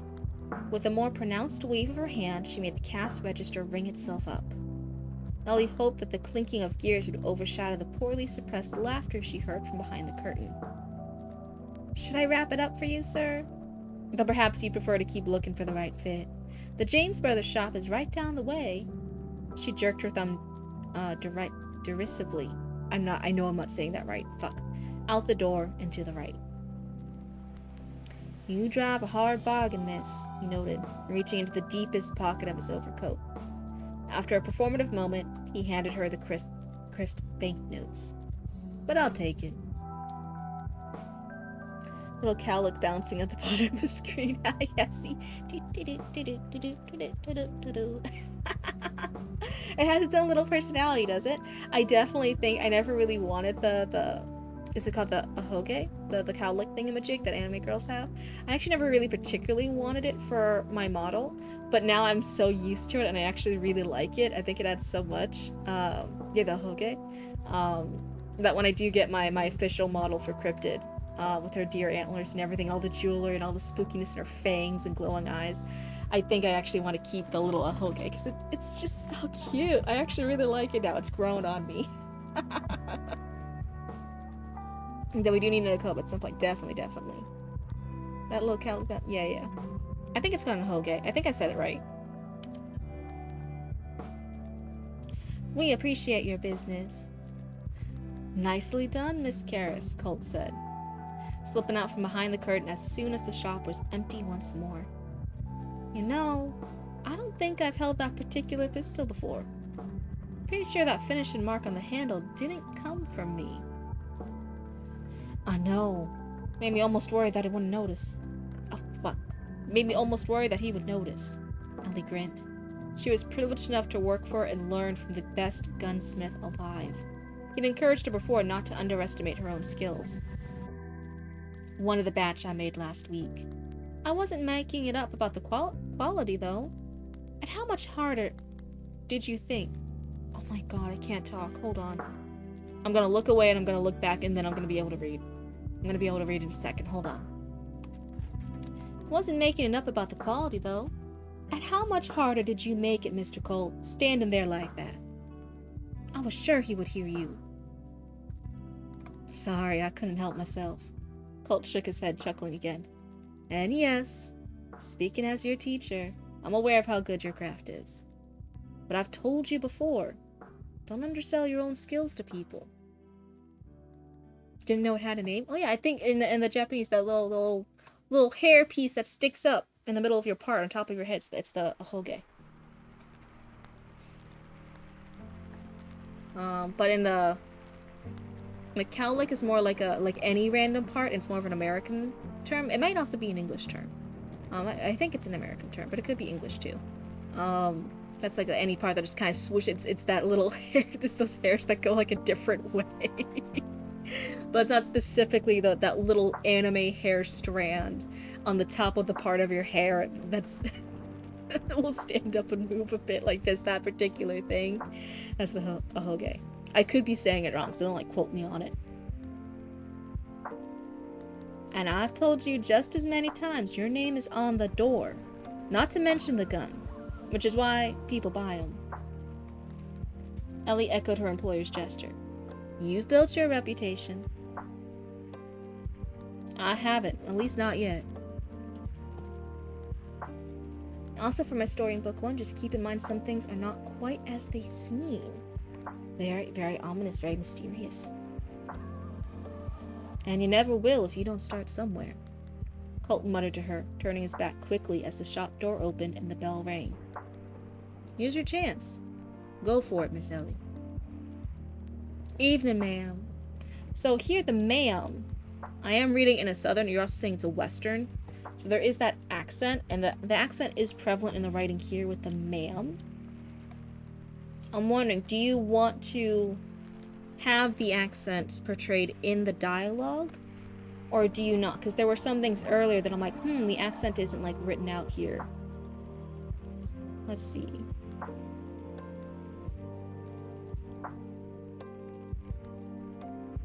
Sure, he would hear you. Let's see. I forget where it was. Made me almost swear that he would notice. Oh, the batch I made last week. I wasn't making up about the quality though. Harder. I almost want to say like there should be something with harder, like the ER should be different, but I could be making that up. But I'm just wondering because you do have the accent with the ma'am. So I'm wondering. I don't know if you want it or not. You've written out Irish, Scottish, and Southern accents in your book. You try to write it in dialect because I think it's fun. Okay. Evening. What can I? Ellie's words failed her when the new customer stepped into the lamplight, and she saw a large burn scar on the left side of his face. Is it lamplight? Averting. Oh wait, where's my lo-fi beats? There we go. Averting her eyes in a way she hoped would come off as practiced and demure, she cleared her throat before trying to speak again. How may I help you, sir? I'm finding myself in need of a decent pistol. Why can't I say decent? Decent pistol. The new customer said as he walked in. There was an odd limp in his leg, and though he moved in a way of one used to the impediment. Would you be able to assist me? Preferably no silver in the handle. Sure thing, Ellie said, trying to hide her own hesitation. She moved to one of the side cases that held the specialty .45 caliber, all the while keeping the scarred man in the corner of her eye. I think I had just the thing. There was something about the stranger that made her reluctant to turn her back on him. Ellie, you're being rude. Separate from the habits formed in the nearly 2 years of working for Colt Barrowman. Distrust didn't cover it. Fear was lingering in the shadows of her awareness, and she didn't have a cause for either sensation. Men who outweighed her by at least 50 pounds were the regular clientele in a gun shop. She was used to it. And still the question remained. Why was she nervous? Try this, Ellie said, looking him in the face again to prove to herself, if no one else, that he didn't scare her. See how that feels for you, mister. Handing him the revolver, she felt a lingering heat in her hand, incongruent with just letting go of the cool metal of the barrel. She is a beauty, he said, his eyes shifting from the pistol held casually in his hand to Ellie behind the counter, still doing her best not to meet his eyes. He was stout and broad-shouldered. Not wearing an overcoat against the wind allowed her to see he possessed arms that wouldn't be out of place attached to a bear. How long have you worked here, miss? Would think it takes something special for a man like Colt Barrowman to hire a woman. A little more than a year and a half, Ellie said, straightening defiantly, despite herself. It was common for the men who walked in the door to underestimate her, though they rarely made the insinuation quite so plain.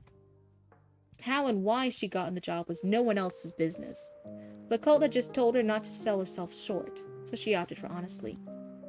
I'm fairly knowledgeable, and he was in a bit of a tight spot, so he welcomed the extra pair of hands. Very interesting. What is? She could curse the weakness in her own voice. You don't look or sound like you're a local girl. His intense gaze lingered. Fuck, was she not supposed to have a southern accent? Damn it! She was the one voice I was getting comfortable with. His intense gaze lingered. If Ellie had to put a name to his expression, she thought it was a mix of disdain and curiosity that she had never seen before. So, you're from up north.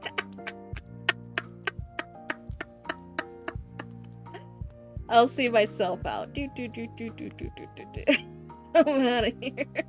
This is some bullshit. Oh my god, that's fucking hilarious. You let me do that this whole time. You didn't say shit. Country girl, how fucking could you do this to me? I can't read any more accent ruins. Okay, everybody, from the top, from the beginning.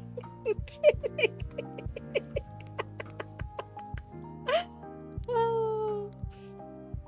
She's in what is essentially fantasy New Orleans, but from the southeast part of Colorado. You've got to restart now. Okay, so right now she is in essentially fantasy New Orleans.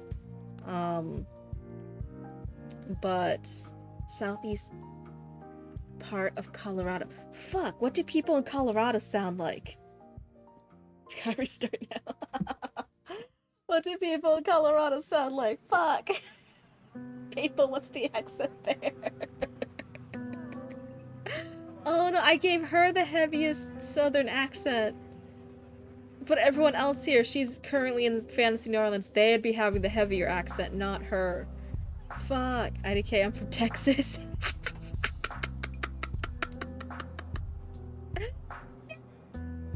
It's not okay. This is illegal. You're banned. No, I'm kidding. I'm kidding. Okay, so she has a more normal accent. Everyone else here is gonna have a stronger, not just like southern accent, but New Orleans accent. I can't do a New Orleans accent. What about them cowboys? I'm about to make a name for myself. I know you're quoting the Deadpool bit that Gambit said in the new Deadpool and Wolverine movie. Dear God, I can't do a New Orleans accent. Well, I try a southern accent. I sound like Colonel Sanders. Oh my God. The more people pissed me off in retail, the more I would lean into my southern accent that I had learned. New Orleans, yeah. I follow the Saints silence. I follow the Saints since I grew up in Louisiana. New Orleans. We were talking about that before with accents you were making. I'm like, oh, it's not like people outside would say like New Orleans, but people there say New Orleans. Same. So funny. Me and Papa Cryptid were talking about Florida accents because I'd mentioned on stream the more north you go, the more south, quote unquote, you are in Florida. And he said with the exception of like Miami has its own distinct accent, and you can tell it. People who for generations live and grow up in Miami. If you are from Miami, if your parents and your grandparents are from Miami, they don't call it Miami, they say Mammy. They're from Miami. Miami. Also from Texas, fancy that. An American legend and hero. Your daughter's in trouble. She made a bad joke. What do you have to say about that, Camille? Did she time it right? I'll try to do voice acting, but it's hard to keep the accent straight unless I'm pretending to be Greek or Russian. For Russian, what did you say? Privyet. Privyet. That's the only like real Russian I know.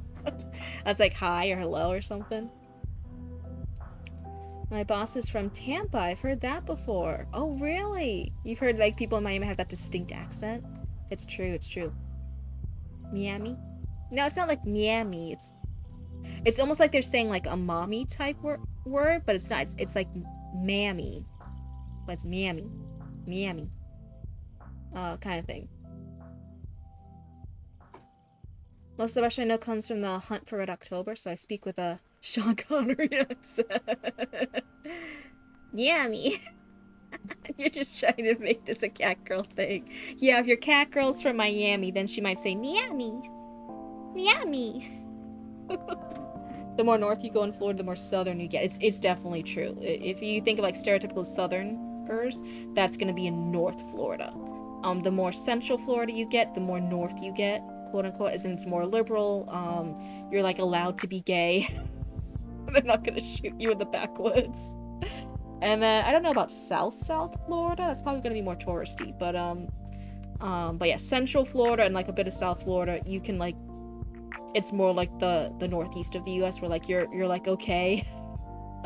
There are a lot of northerners who moved down. A lot of Central Florida has those northerners, whether that was from your current generation or your parents' generation. They were like from somewhere else in the U.S. and they moved here, so it's more of that mixing pot. Everything's more a little bit different. But the more north you go, in that Panhandle area, it's the more south you are. I'm from North Carolina, and some people say I have a country accent, but I don't hear it. You lived in Orlando for a year. I'm so sorry. The perfect universal accent. Egyptian, Spanish, English, American, Australian, even occasionally Irish. Eventually Florida will be Atlantis, perhaps in our lifetimes. I don't think we'll be that lucky. I have a couple of the resorts sending me invites to vacation in Orlando. I'm tempted. There's some good dumpling joints in Orlando. How would you guys ever want to come to Florida? That's your first mistake. Hi, Barbicus. Yes, Threm. Oh, referring to the Sean Connery accent. Yeah. Just mix all the accents there. Mix them all together. It's fine. So anyway, so Ellie has a northern accent. Ellie has a normal accent. She does not speak with a southern accent. Everyone just take all the words I said before and put them in the blender. You love Orlando? It's just weird. It's horrible driving in Orlando. It's so unpleasant. It's so like bleh. So bleh. And you have to drive around Orlando. The pools, I'm a tourist and I stay in the lazy river under the fake water. Yeah, if you're just here for like touristy things, and you're here to be like at Disney or Universal or some of the water parks, that's definitely the vibe. But as far as like living here, it's like lit.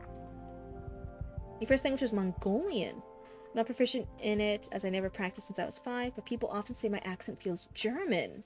Those who knew better say it's a weird take on a Russian accent. So can't argue that, but still. Yeah, she's being ready. Yeah. Also, Uber Eats and DoorDash is a thing. Oh, is it not a thing where you are? By the way, public sucks. Florida is the better version of California. Is the wetter version. I was supposed to say the better version. I don't know about that. It's the wetter version of California. And it's not worth the time. Do not believe the hype. It's hot enough to boil your brains, whatever is left of them. It is humid. Even on our cool nights, it is humid. People who are used to heat in other climates still aren't used to Florida because it's a humid heat. It's so tough. It's really difficult. It'll be Disney we're at for the kids. Yeah, definitely. What are they? I want to try them next time I go back. I went to Super Cyan, which was okay. Super Cyan, that's cute.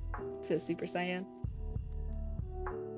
Yeah, humid heat is a hell of a lot harder than dry heat. It's difficult. Whenever there's like some international or not but national events that are in really hot places, but they come down here for Florida, those people are like, oh yeah, we've practiced this event, this sport in our hot climate, we're used to it. They will fall down. They'll have like heat stroke and stuff here in Florida, but our members in sports and other things that are used to the heat and they practice in the heat in Florida, they go up to those other areas that are still hot, but they're like fine. They're like, oh, it's really nice and cool here. Actually, there's a nice breeze. This is pretty good. The air weighs 15 pounds. Getting off the plane was a shock for this native Washingtonian. Is that how I said it right? Yeah, we love them. Oh, that's so funny, Black Dragon. It literally censored it for saying toss. That's so funny. And it's in the 80s and 90s out here. I need to find some virgins in a volcano to toss them into for better weather. So it didn't actually highlight you for saying sex-based terms for saying virgins. It literally highlighted you for saying sex-based terms for saying toss. That's so funny. It's like breathing underwater if you've never been there before. I think thankfully I'm used to it. And definitely, like a lot of players, we stay inside. We stay inside in AC. That's what we do.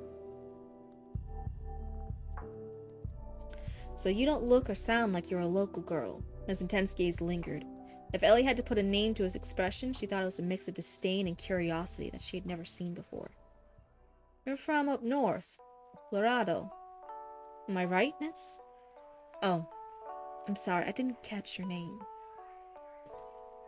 It's cool here. You need to move up north. I definitely, if I ever stayed in the US, I would want to move up more up north. I would really, really like to do that. I'm currently kind of leaning towards, I guess toss, because tosser is a sexual term in Ireland and the UK. Maybe. Mine definitely feels like the throat is underwater. I definitely, my dream goals, I would like to in the next few years, just because everything's kind of crazy in the US. I actually have a goal. I want to move to the Netherlands. I think that would be, like, neat. Laredo? Laredo. Am I right, miss? Oh, I'm sorry. I didn't catch your name. Karis? Ellie Karis? She blurted out before she could stop herself. Her breath was coming short, skin suddenly tight all around her chest, accompanied by an oval pattern of searing pain in her shoulder. And yes, was born and raised in Laredo. It's in the Netherlands. It is expensive, but it is also pretty. That's how you say it? Okay. Yeah. That's what you do to salads. Yeah, you just toss your salads. Yeah, that's fine. It's a normal word here. That's so funny. Silly automata on Twitch. I've thought about moving there too. One visa you can look into is DAFT, Visa Dutch Friend. Yeah, especially since we already have a business one too. We have Cryptid Roots as a business. We would qualify too as having specialty skills, and I guess they look more favorably upon that. I would love to visit the Netherlands. My family is in and from Drenthe. I don't know if I said that right. Drent might just be Drent. Maybe I'm making it too fancy.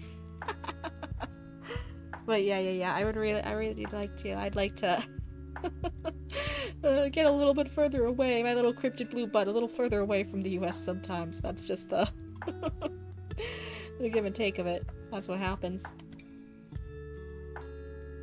Tom Doolin. Glad to meet you, Miss Ellie. He offered her his hand.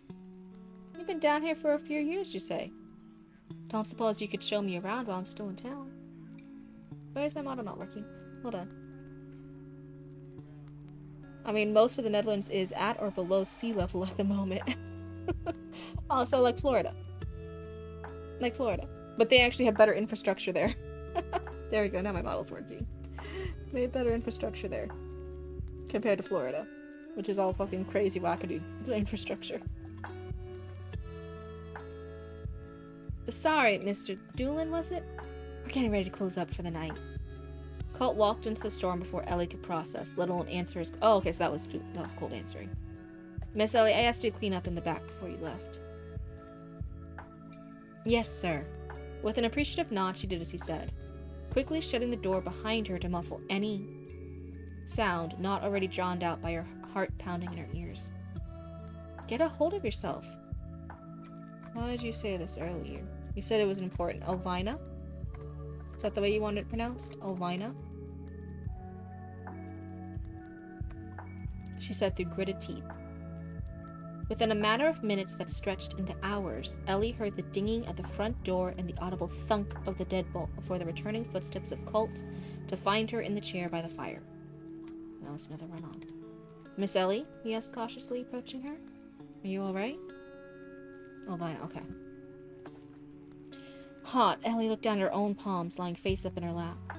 My hands are hot. Did you burn yourself? He rushed over to inspect her hands. Colt looked confused when he turned her palms over and didn't seem to see or feel anything out of the ordinary. I don't see anything. Are you alright, Ellie? Seen you make a sale 100 times. Never seen you intimidated like that before. It's nothing, just tired, I think, Ellie said, shaking her head as her sense of self slowly returned. Not sure why one werewolf caught me off guard. How'd you know he was a wolf? I don't know. His size, the look he had? She had to pause. How did she know and not register that she did? Then she remembered. Oh, but he asked for a piece without silver on the handle. That'll do it. He stood, eyes still scrutinizing how she sat, then glanced at the fading light from the nearby window. I think we both may have stayed here too long today. Want me to walk you home? Thank you, but I'll be fine. She stood quickly, blinking through the blood rushing to her head, following the movement. I'll see you tomorrow, bright and early. So where are we right now? We're about to enter page 4. 15 stream streak! Oh my goodness, thank you, Paprikis, that's crazy. So I'm wondering, because I initially had the thought, I'm like, oh, he's asking for a piece without silver. I wonder if this will have supernatural creatures in it, because I think before you just said it was I don't even remember what you said. Anyway, wondering if maybe we could mention the werewolf stuff earlier, because this is chapter 1, so letting readers know, like, hey, this is a fantasy book. There are werewolves. There are, I don't know if there's vampires. There are supernatural creatures in here. The earlier we can kind of set that tone, that's a plausibility in this universe. What was it? That was the one note Bobicus had. Are you serious? Bobicus also mentioned to mention werewolves earlier? Oh my god, that's so funny. Oh, that's so funny. You and me, Bobicus, we got the same blue cryptid brain. You and me, Bobicus. Boop. Nobody actually knows, but this little hoge on top of my hair, that's actually secretly the antenna I use to communicate with Bobicus. one gray cell. Oh my goodness, that's really funny. So yeah, and it doesn't have to be anything crazy, but even just when he first enters in, you mentioned that he's like tall, he has like this really like thick arms, like tree trunks or like bear arms, I think you described it as. Something in that paragraph when she's describing him physically mentioned everything about like screamed werewolf, screamed wolf, screamed like that. I basically thought of it as she's not focusing on it, so neither is the reader. Again, as the writer, not everything is from the character's point of view, even if we're following behind the character point of view.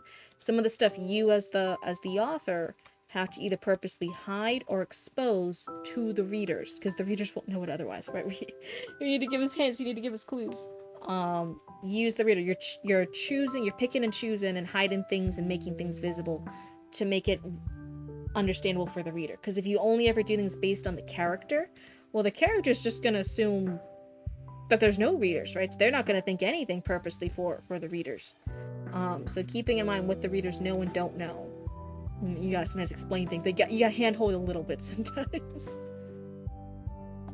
I thought your antenna beamed weird messages into my head. It does both. Multifunctional. It's a very useful antenna. Oh my god. Where was I? Let's see here. Hold on. That'll do it. Want me to walk you home? Thank you, but I'll be fine. She stirred quickly, blinking through the blood rushing to her head, following the movement. I'll see you tomorrow, bright and early. Colt opened his mouth to say something, then closed it again, thinking better of it. They parted ways at the front door of the shop, Colt giving her strict instructions to go get some sleep. The Gulf city of Baran was mercifully quiet. Ellie assumed that most people were either enjoying a late dinner hour or settled into their homes. Not that she minded. The rows of lamps cast a dim glow onto the streets and into the mouths of alleyways. She found the silence reassuring. Colt was plainly worried about her after the brief encounter with the wolf, Mr. King. Wait, was that what his name was?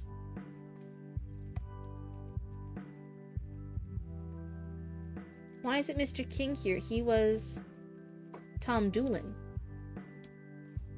Is he also Mr. King?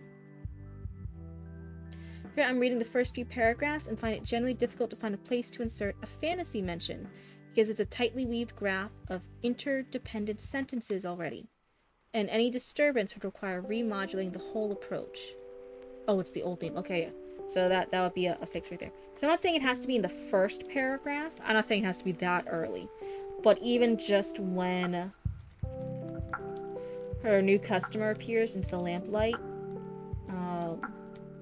let's see, I was saying like right here. This would be a really good place to put it in.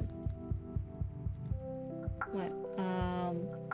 When we're having this description of the werewolf, of the guy.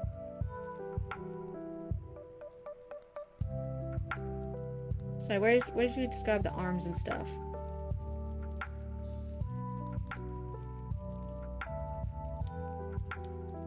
Anyway, there's a scene where she's like describing his arms like a bear or something like that. Sorry, that face him off. It's all good.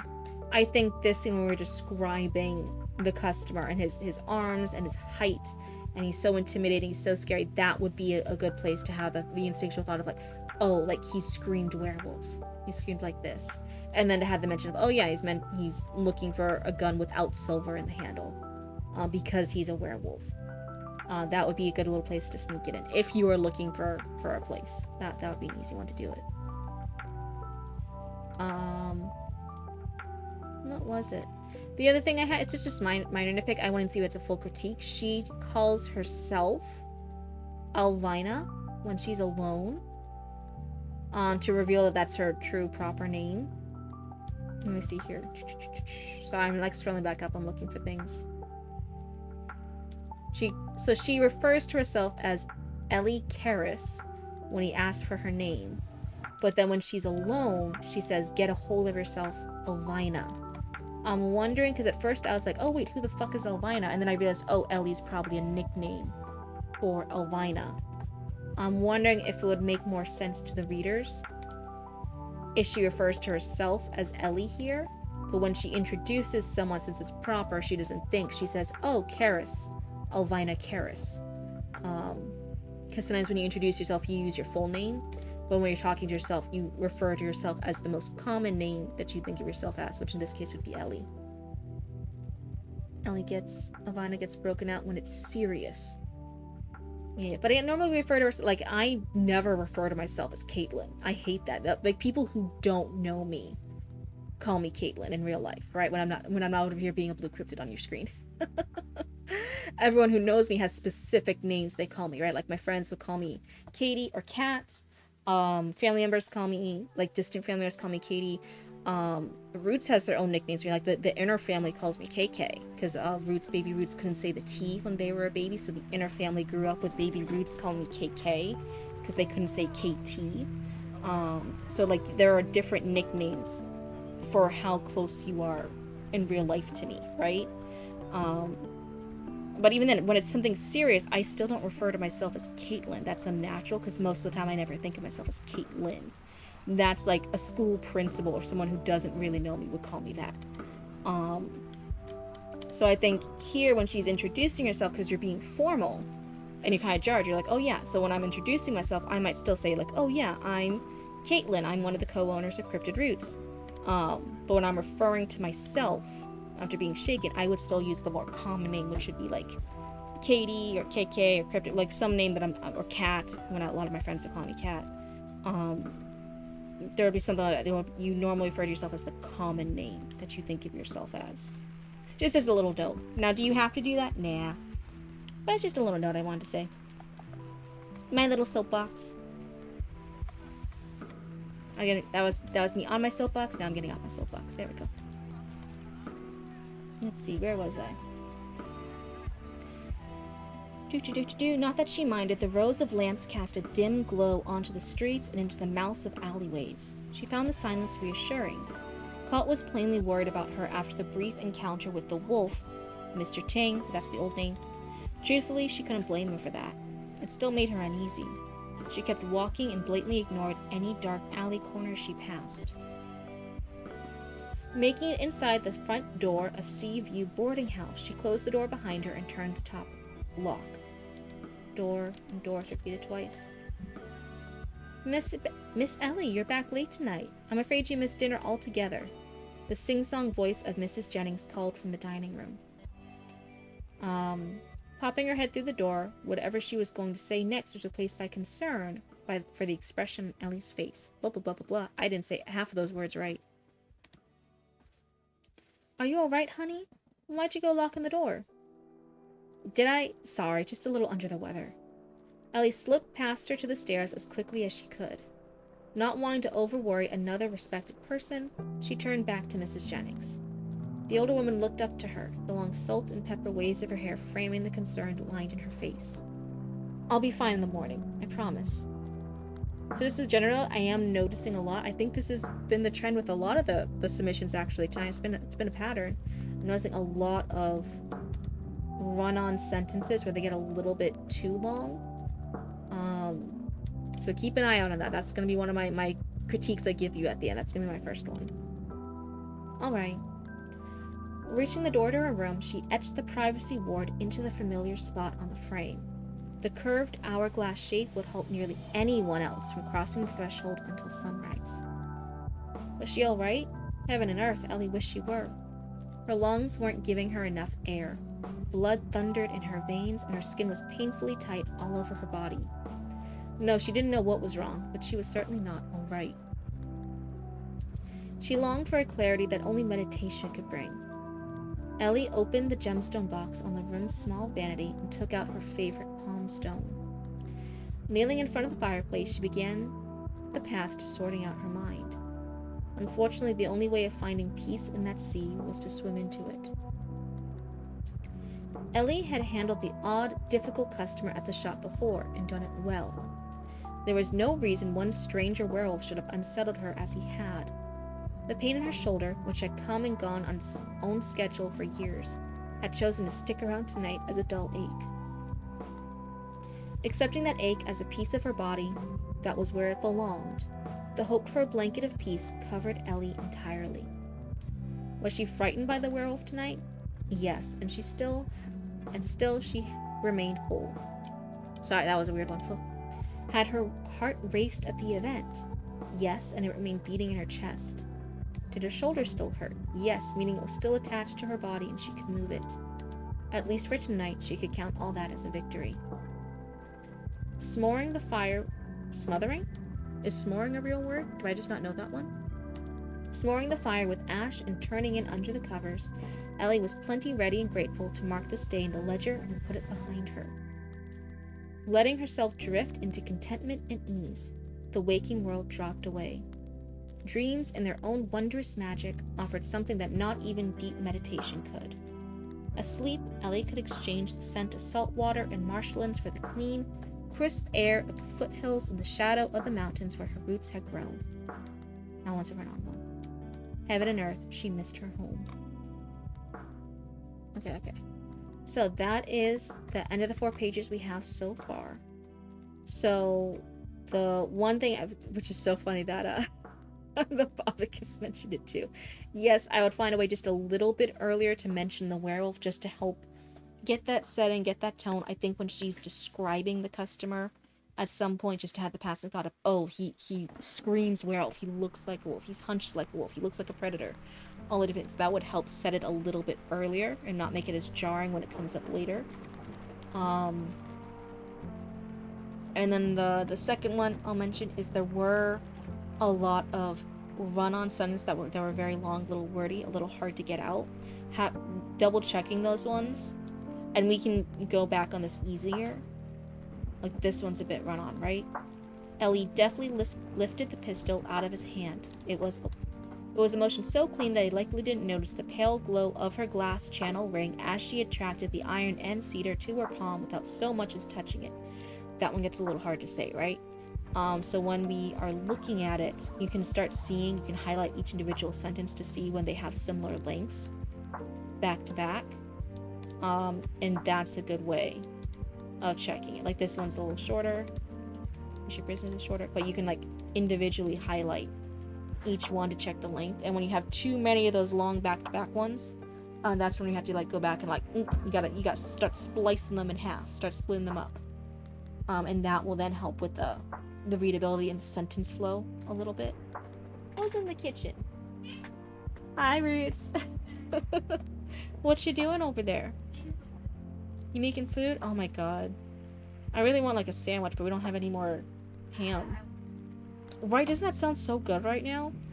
Why do we only want foods that we don't have when it's like 1 to 2 a.m.? This is the curse of being Cryptid and Roots.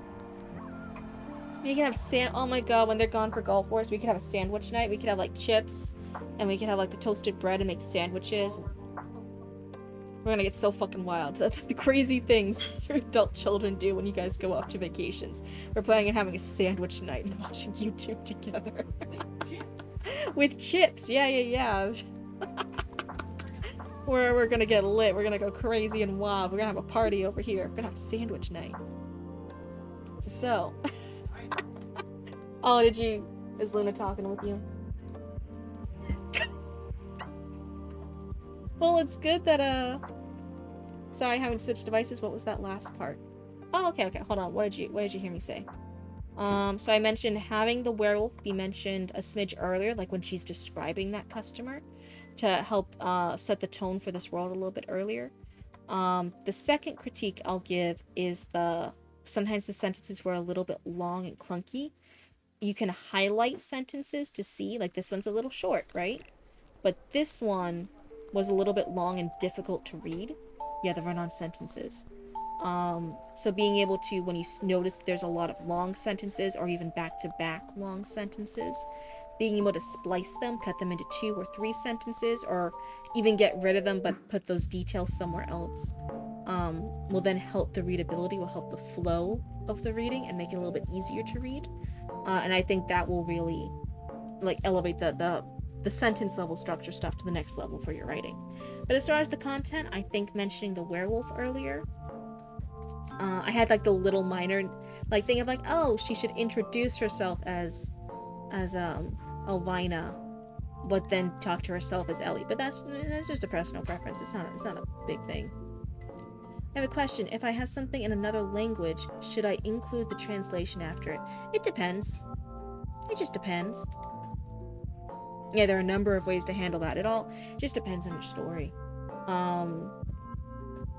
Some people don't, some people do it. I think it really just comes down. It just depends. That's the shortest, briefest answer I can give you. That's another thing. So we know this is more like in a southern area. She's more northerner compared to them. We know there's werewolves.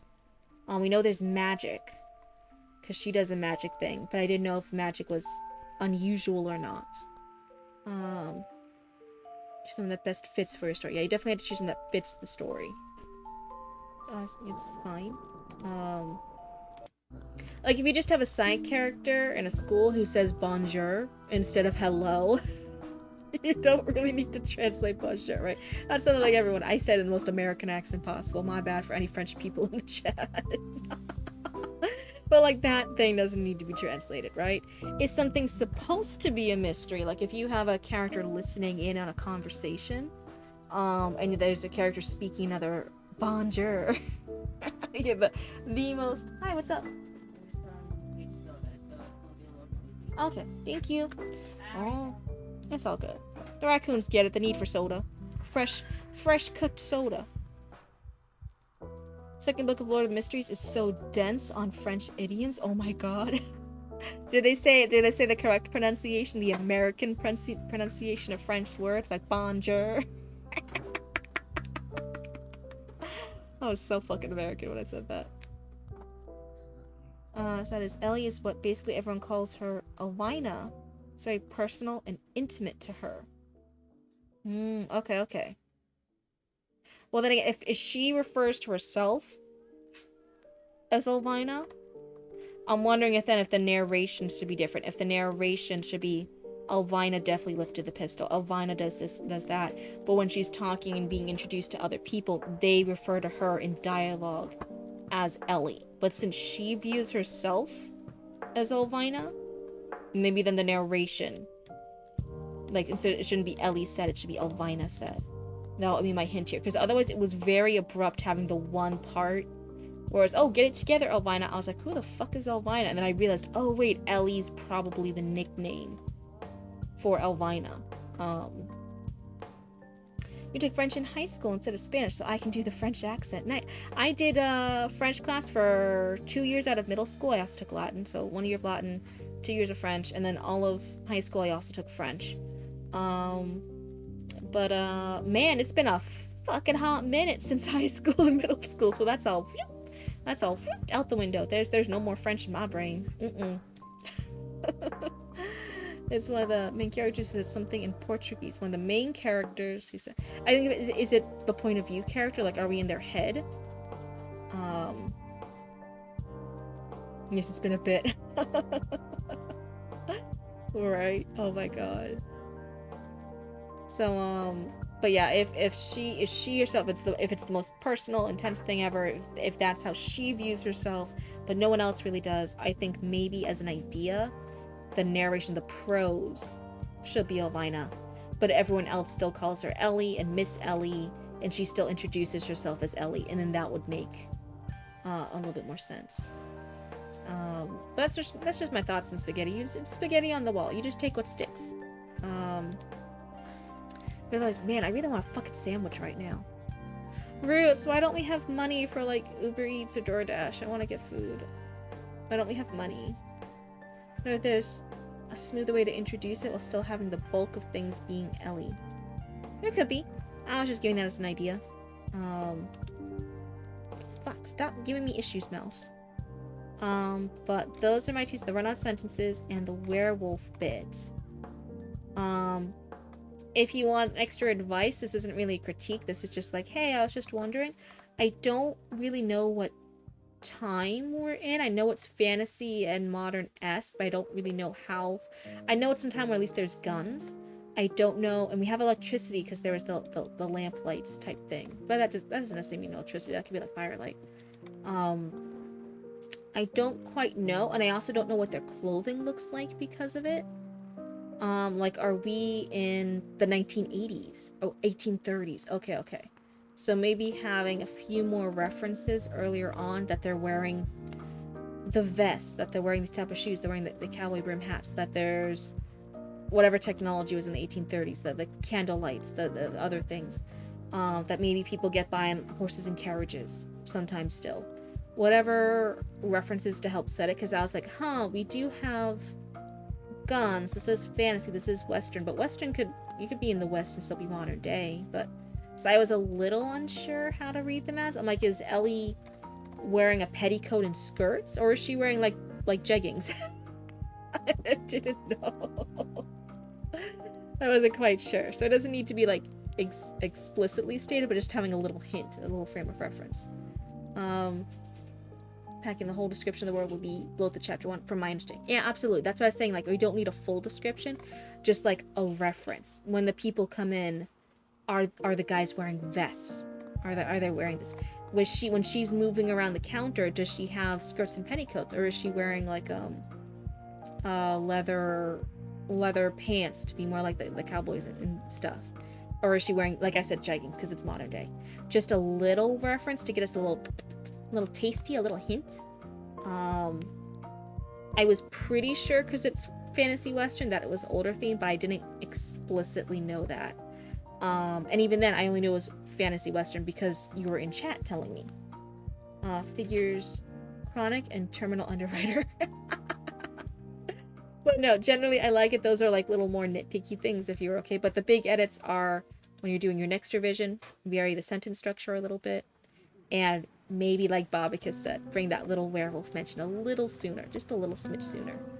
But otherwise, I really like it. I really like fantasy. I think fantasy western is gonna be fucking like cool as shit. That's gonna be amazing to read. I like the idea we're in this western area. We're doing these guns. We're doing this magic, and there's werewolves. Fantasy western with werewolves. Holy fucking shit! Big brain. I really like it. I hope I didn't scare you off with this critique because I really love it for you to keep submitting more because I'd like to keep reading more of this. Um, but otherwise, yeah, those are my critiques. Fellow underwriter, let's go. Oh, that's so funny. Yeah, see, this is definitely a support group. No mistakes or anything that I critique you guys on is ever unique. There are definitely other writers, and more than likely other writers in this chat, in this raccoon community, that have also done it. And if no one else has, I probably have. I might be speaking from experience. Sweet, interesting to see how you'll like chapter 2. Perfect, perfect. I love it. But oh my goodness, I'm gonna be real honest with you, raccoons. We're just under 4 hours of streaming. We did a lot of critiques. We did 4 or 5 critiques this stream already. My voice is kind of shot, and my throat's like getting really like sore and injured. Yeah, I think you're right, Tangent. I think it is next chapter's the Inside incident, very cool. But I think it is I think it's nighttime for Cryptid. I tried to get a big chunk of it out of the way tonight, so we caught up a little bit. Very good work, thank you, Zatcher. Yeah, and Country Go, amazing work. I really like this Western with the werewolves fantasy. I think it's gonna be a fun read. Thank you for all your hard work helping the community. Oh, wait. That's embarrassing me, thank you. Thank you, guys. Reading can be a lot of work, and it does not help with me doing all these side tangents yapping, does it? Maybe I could read more if I was less ADHD. But otherwise, how often do you stream? I stream every other day, so you won't see me tomorrow night, you will see me the next night. If you guys ever need any updates or to ask me questions to verify when I'm streaming, there is the Discord. You can do an exclamation mark Discord and it'll take you right there. And you can always ask in chat, or I'll let you know if I had to skip something because I'm sick or I'm like at an event or something. Me and a cryptid side quest, cash in. Oh no. But yeah, right now I'm doing every other day. Not super soon because we're getting ready for a big event out of state that we're going to have a market at. World Odyssey Expo. That's one of our biggest markets, and we're doing it out of state, so it's going to be a big event for us. Well, thank you for the hydrate.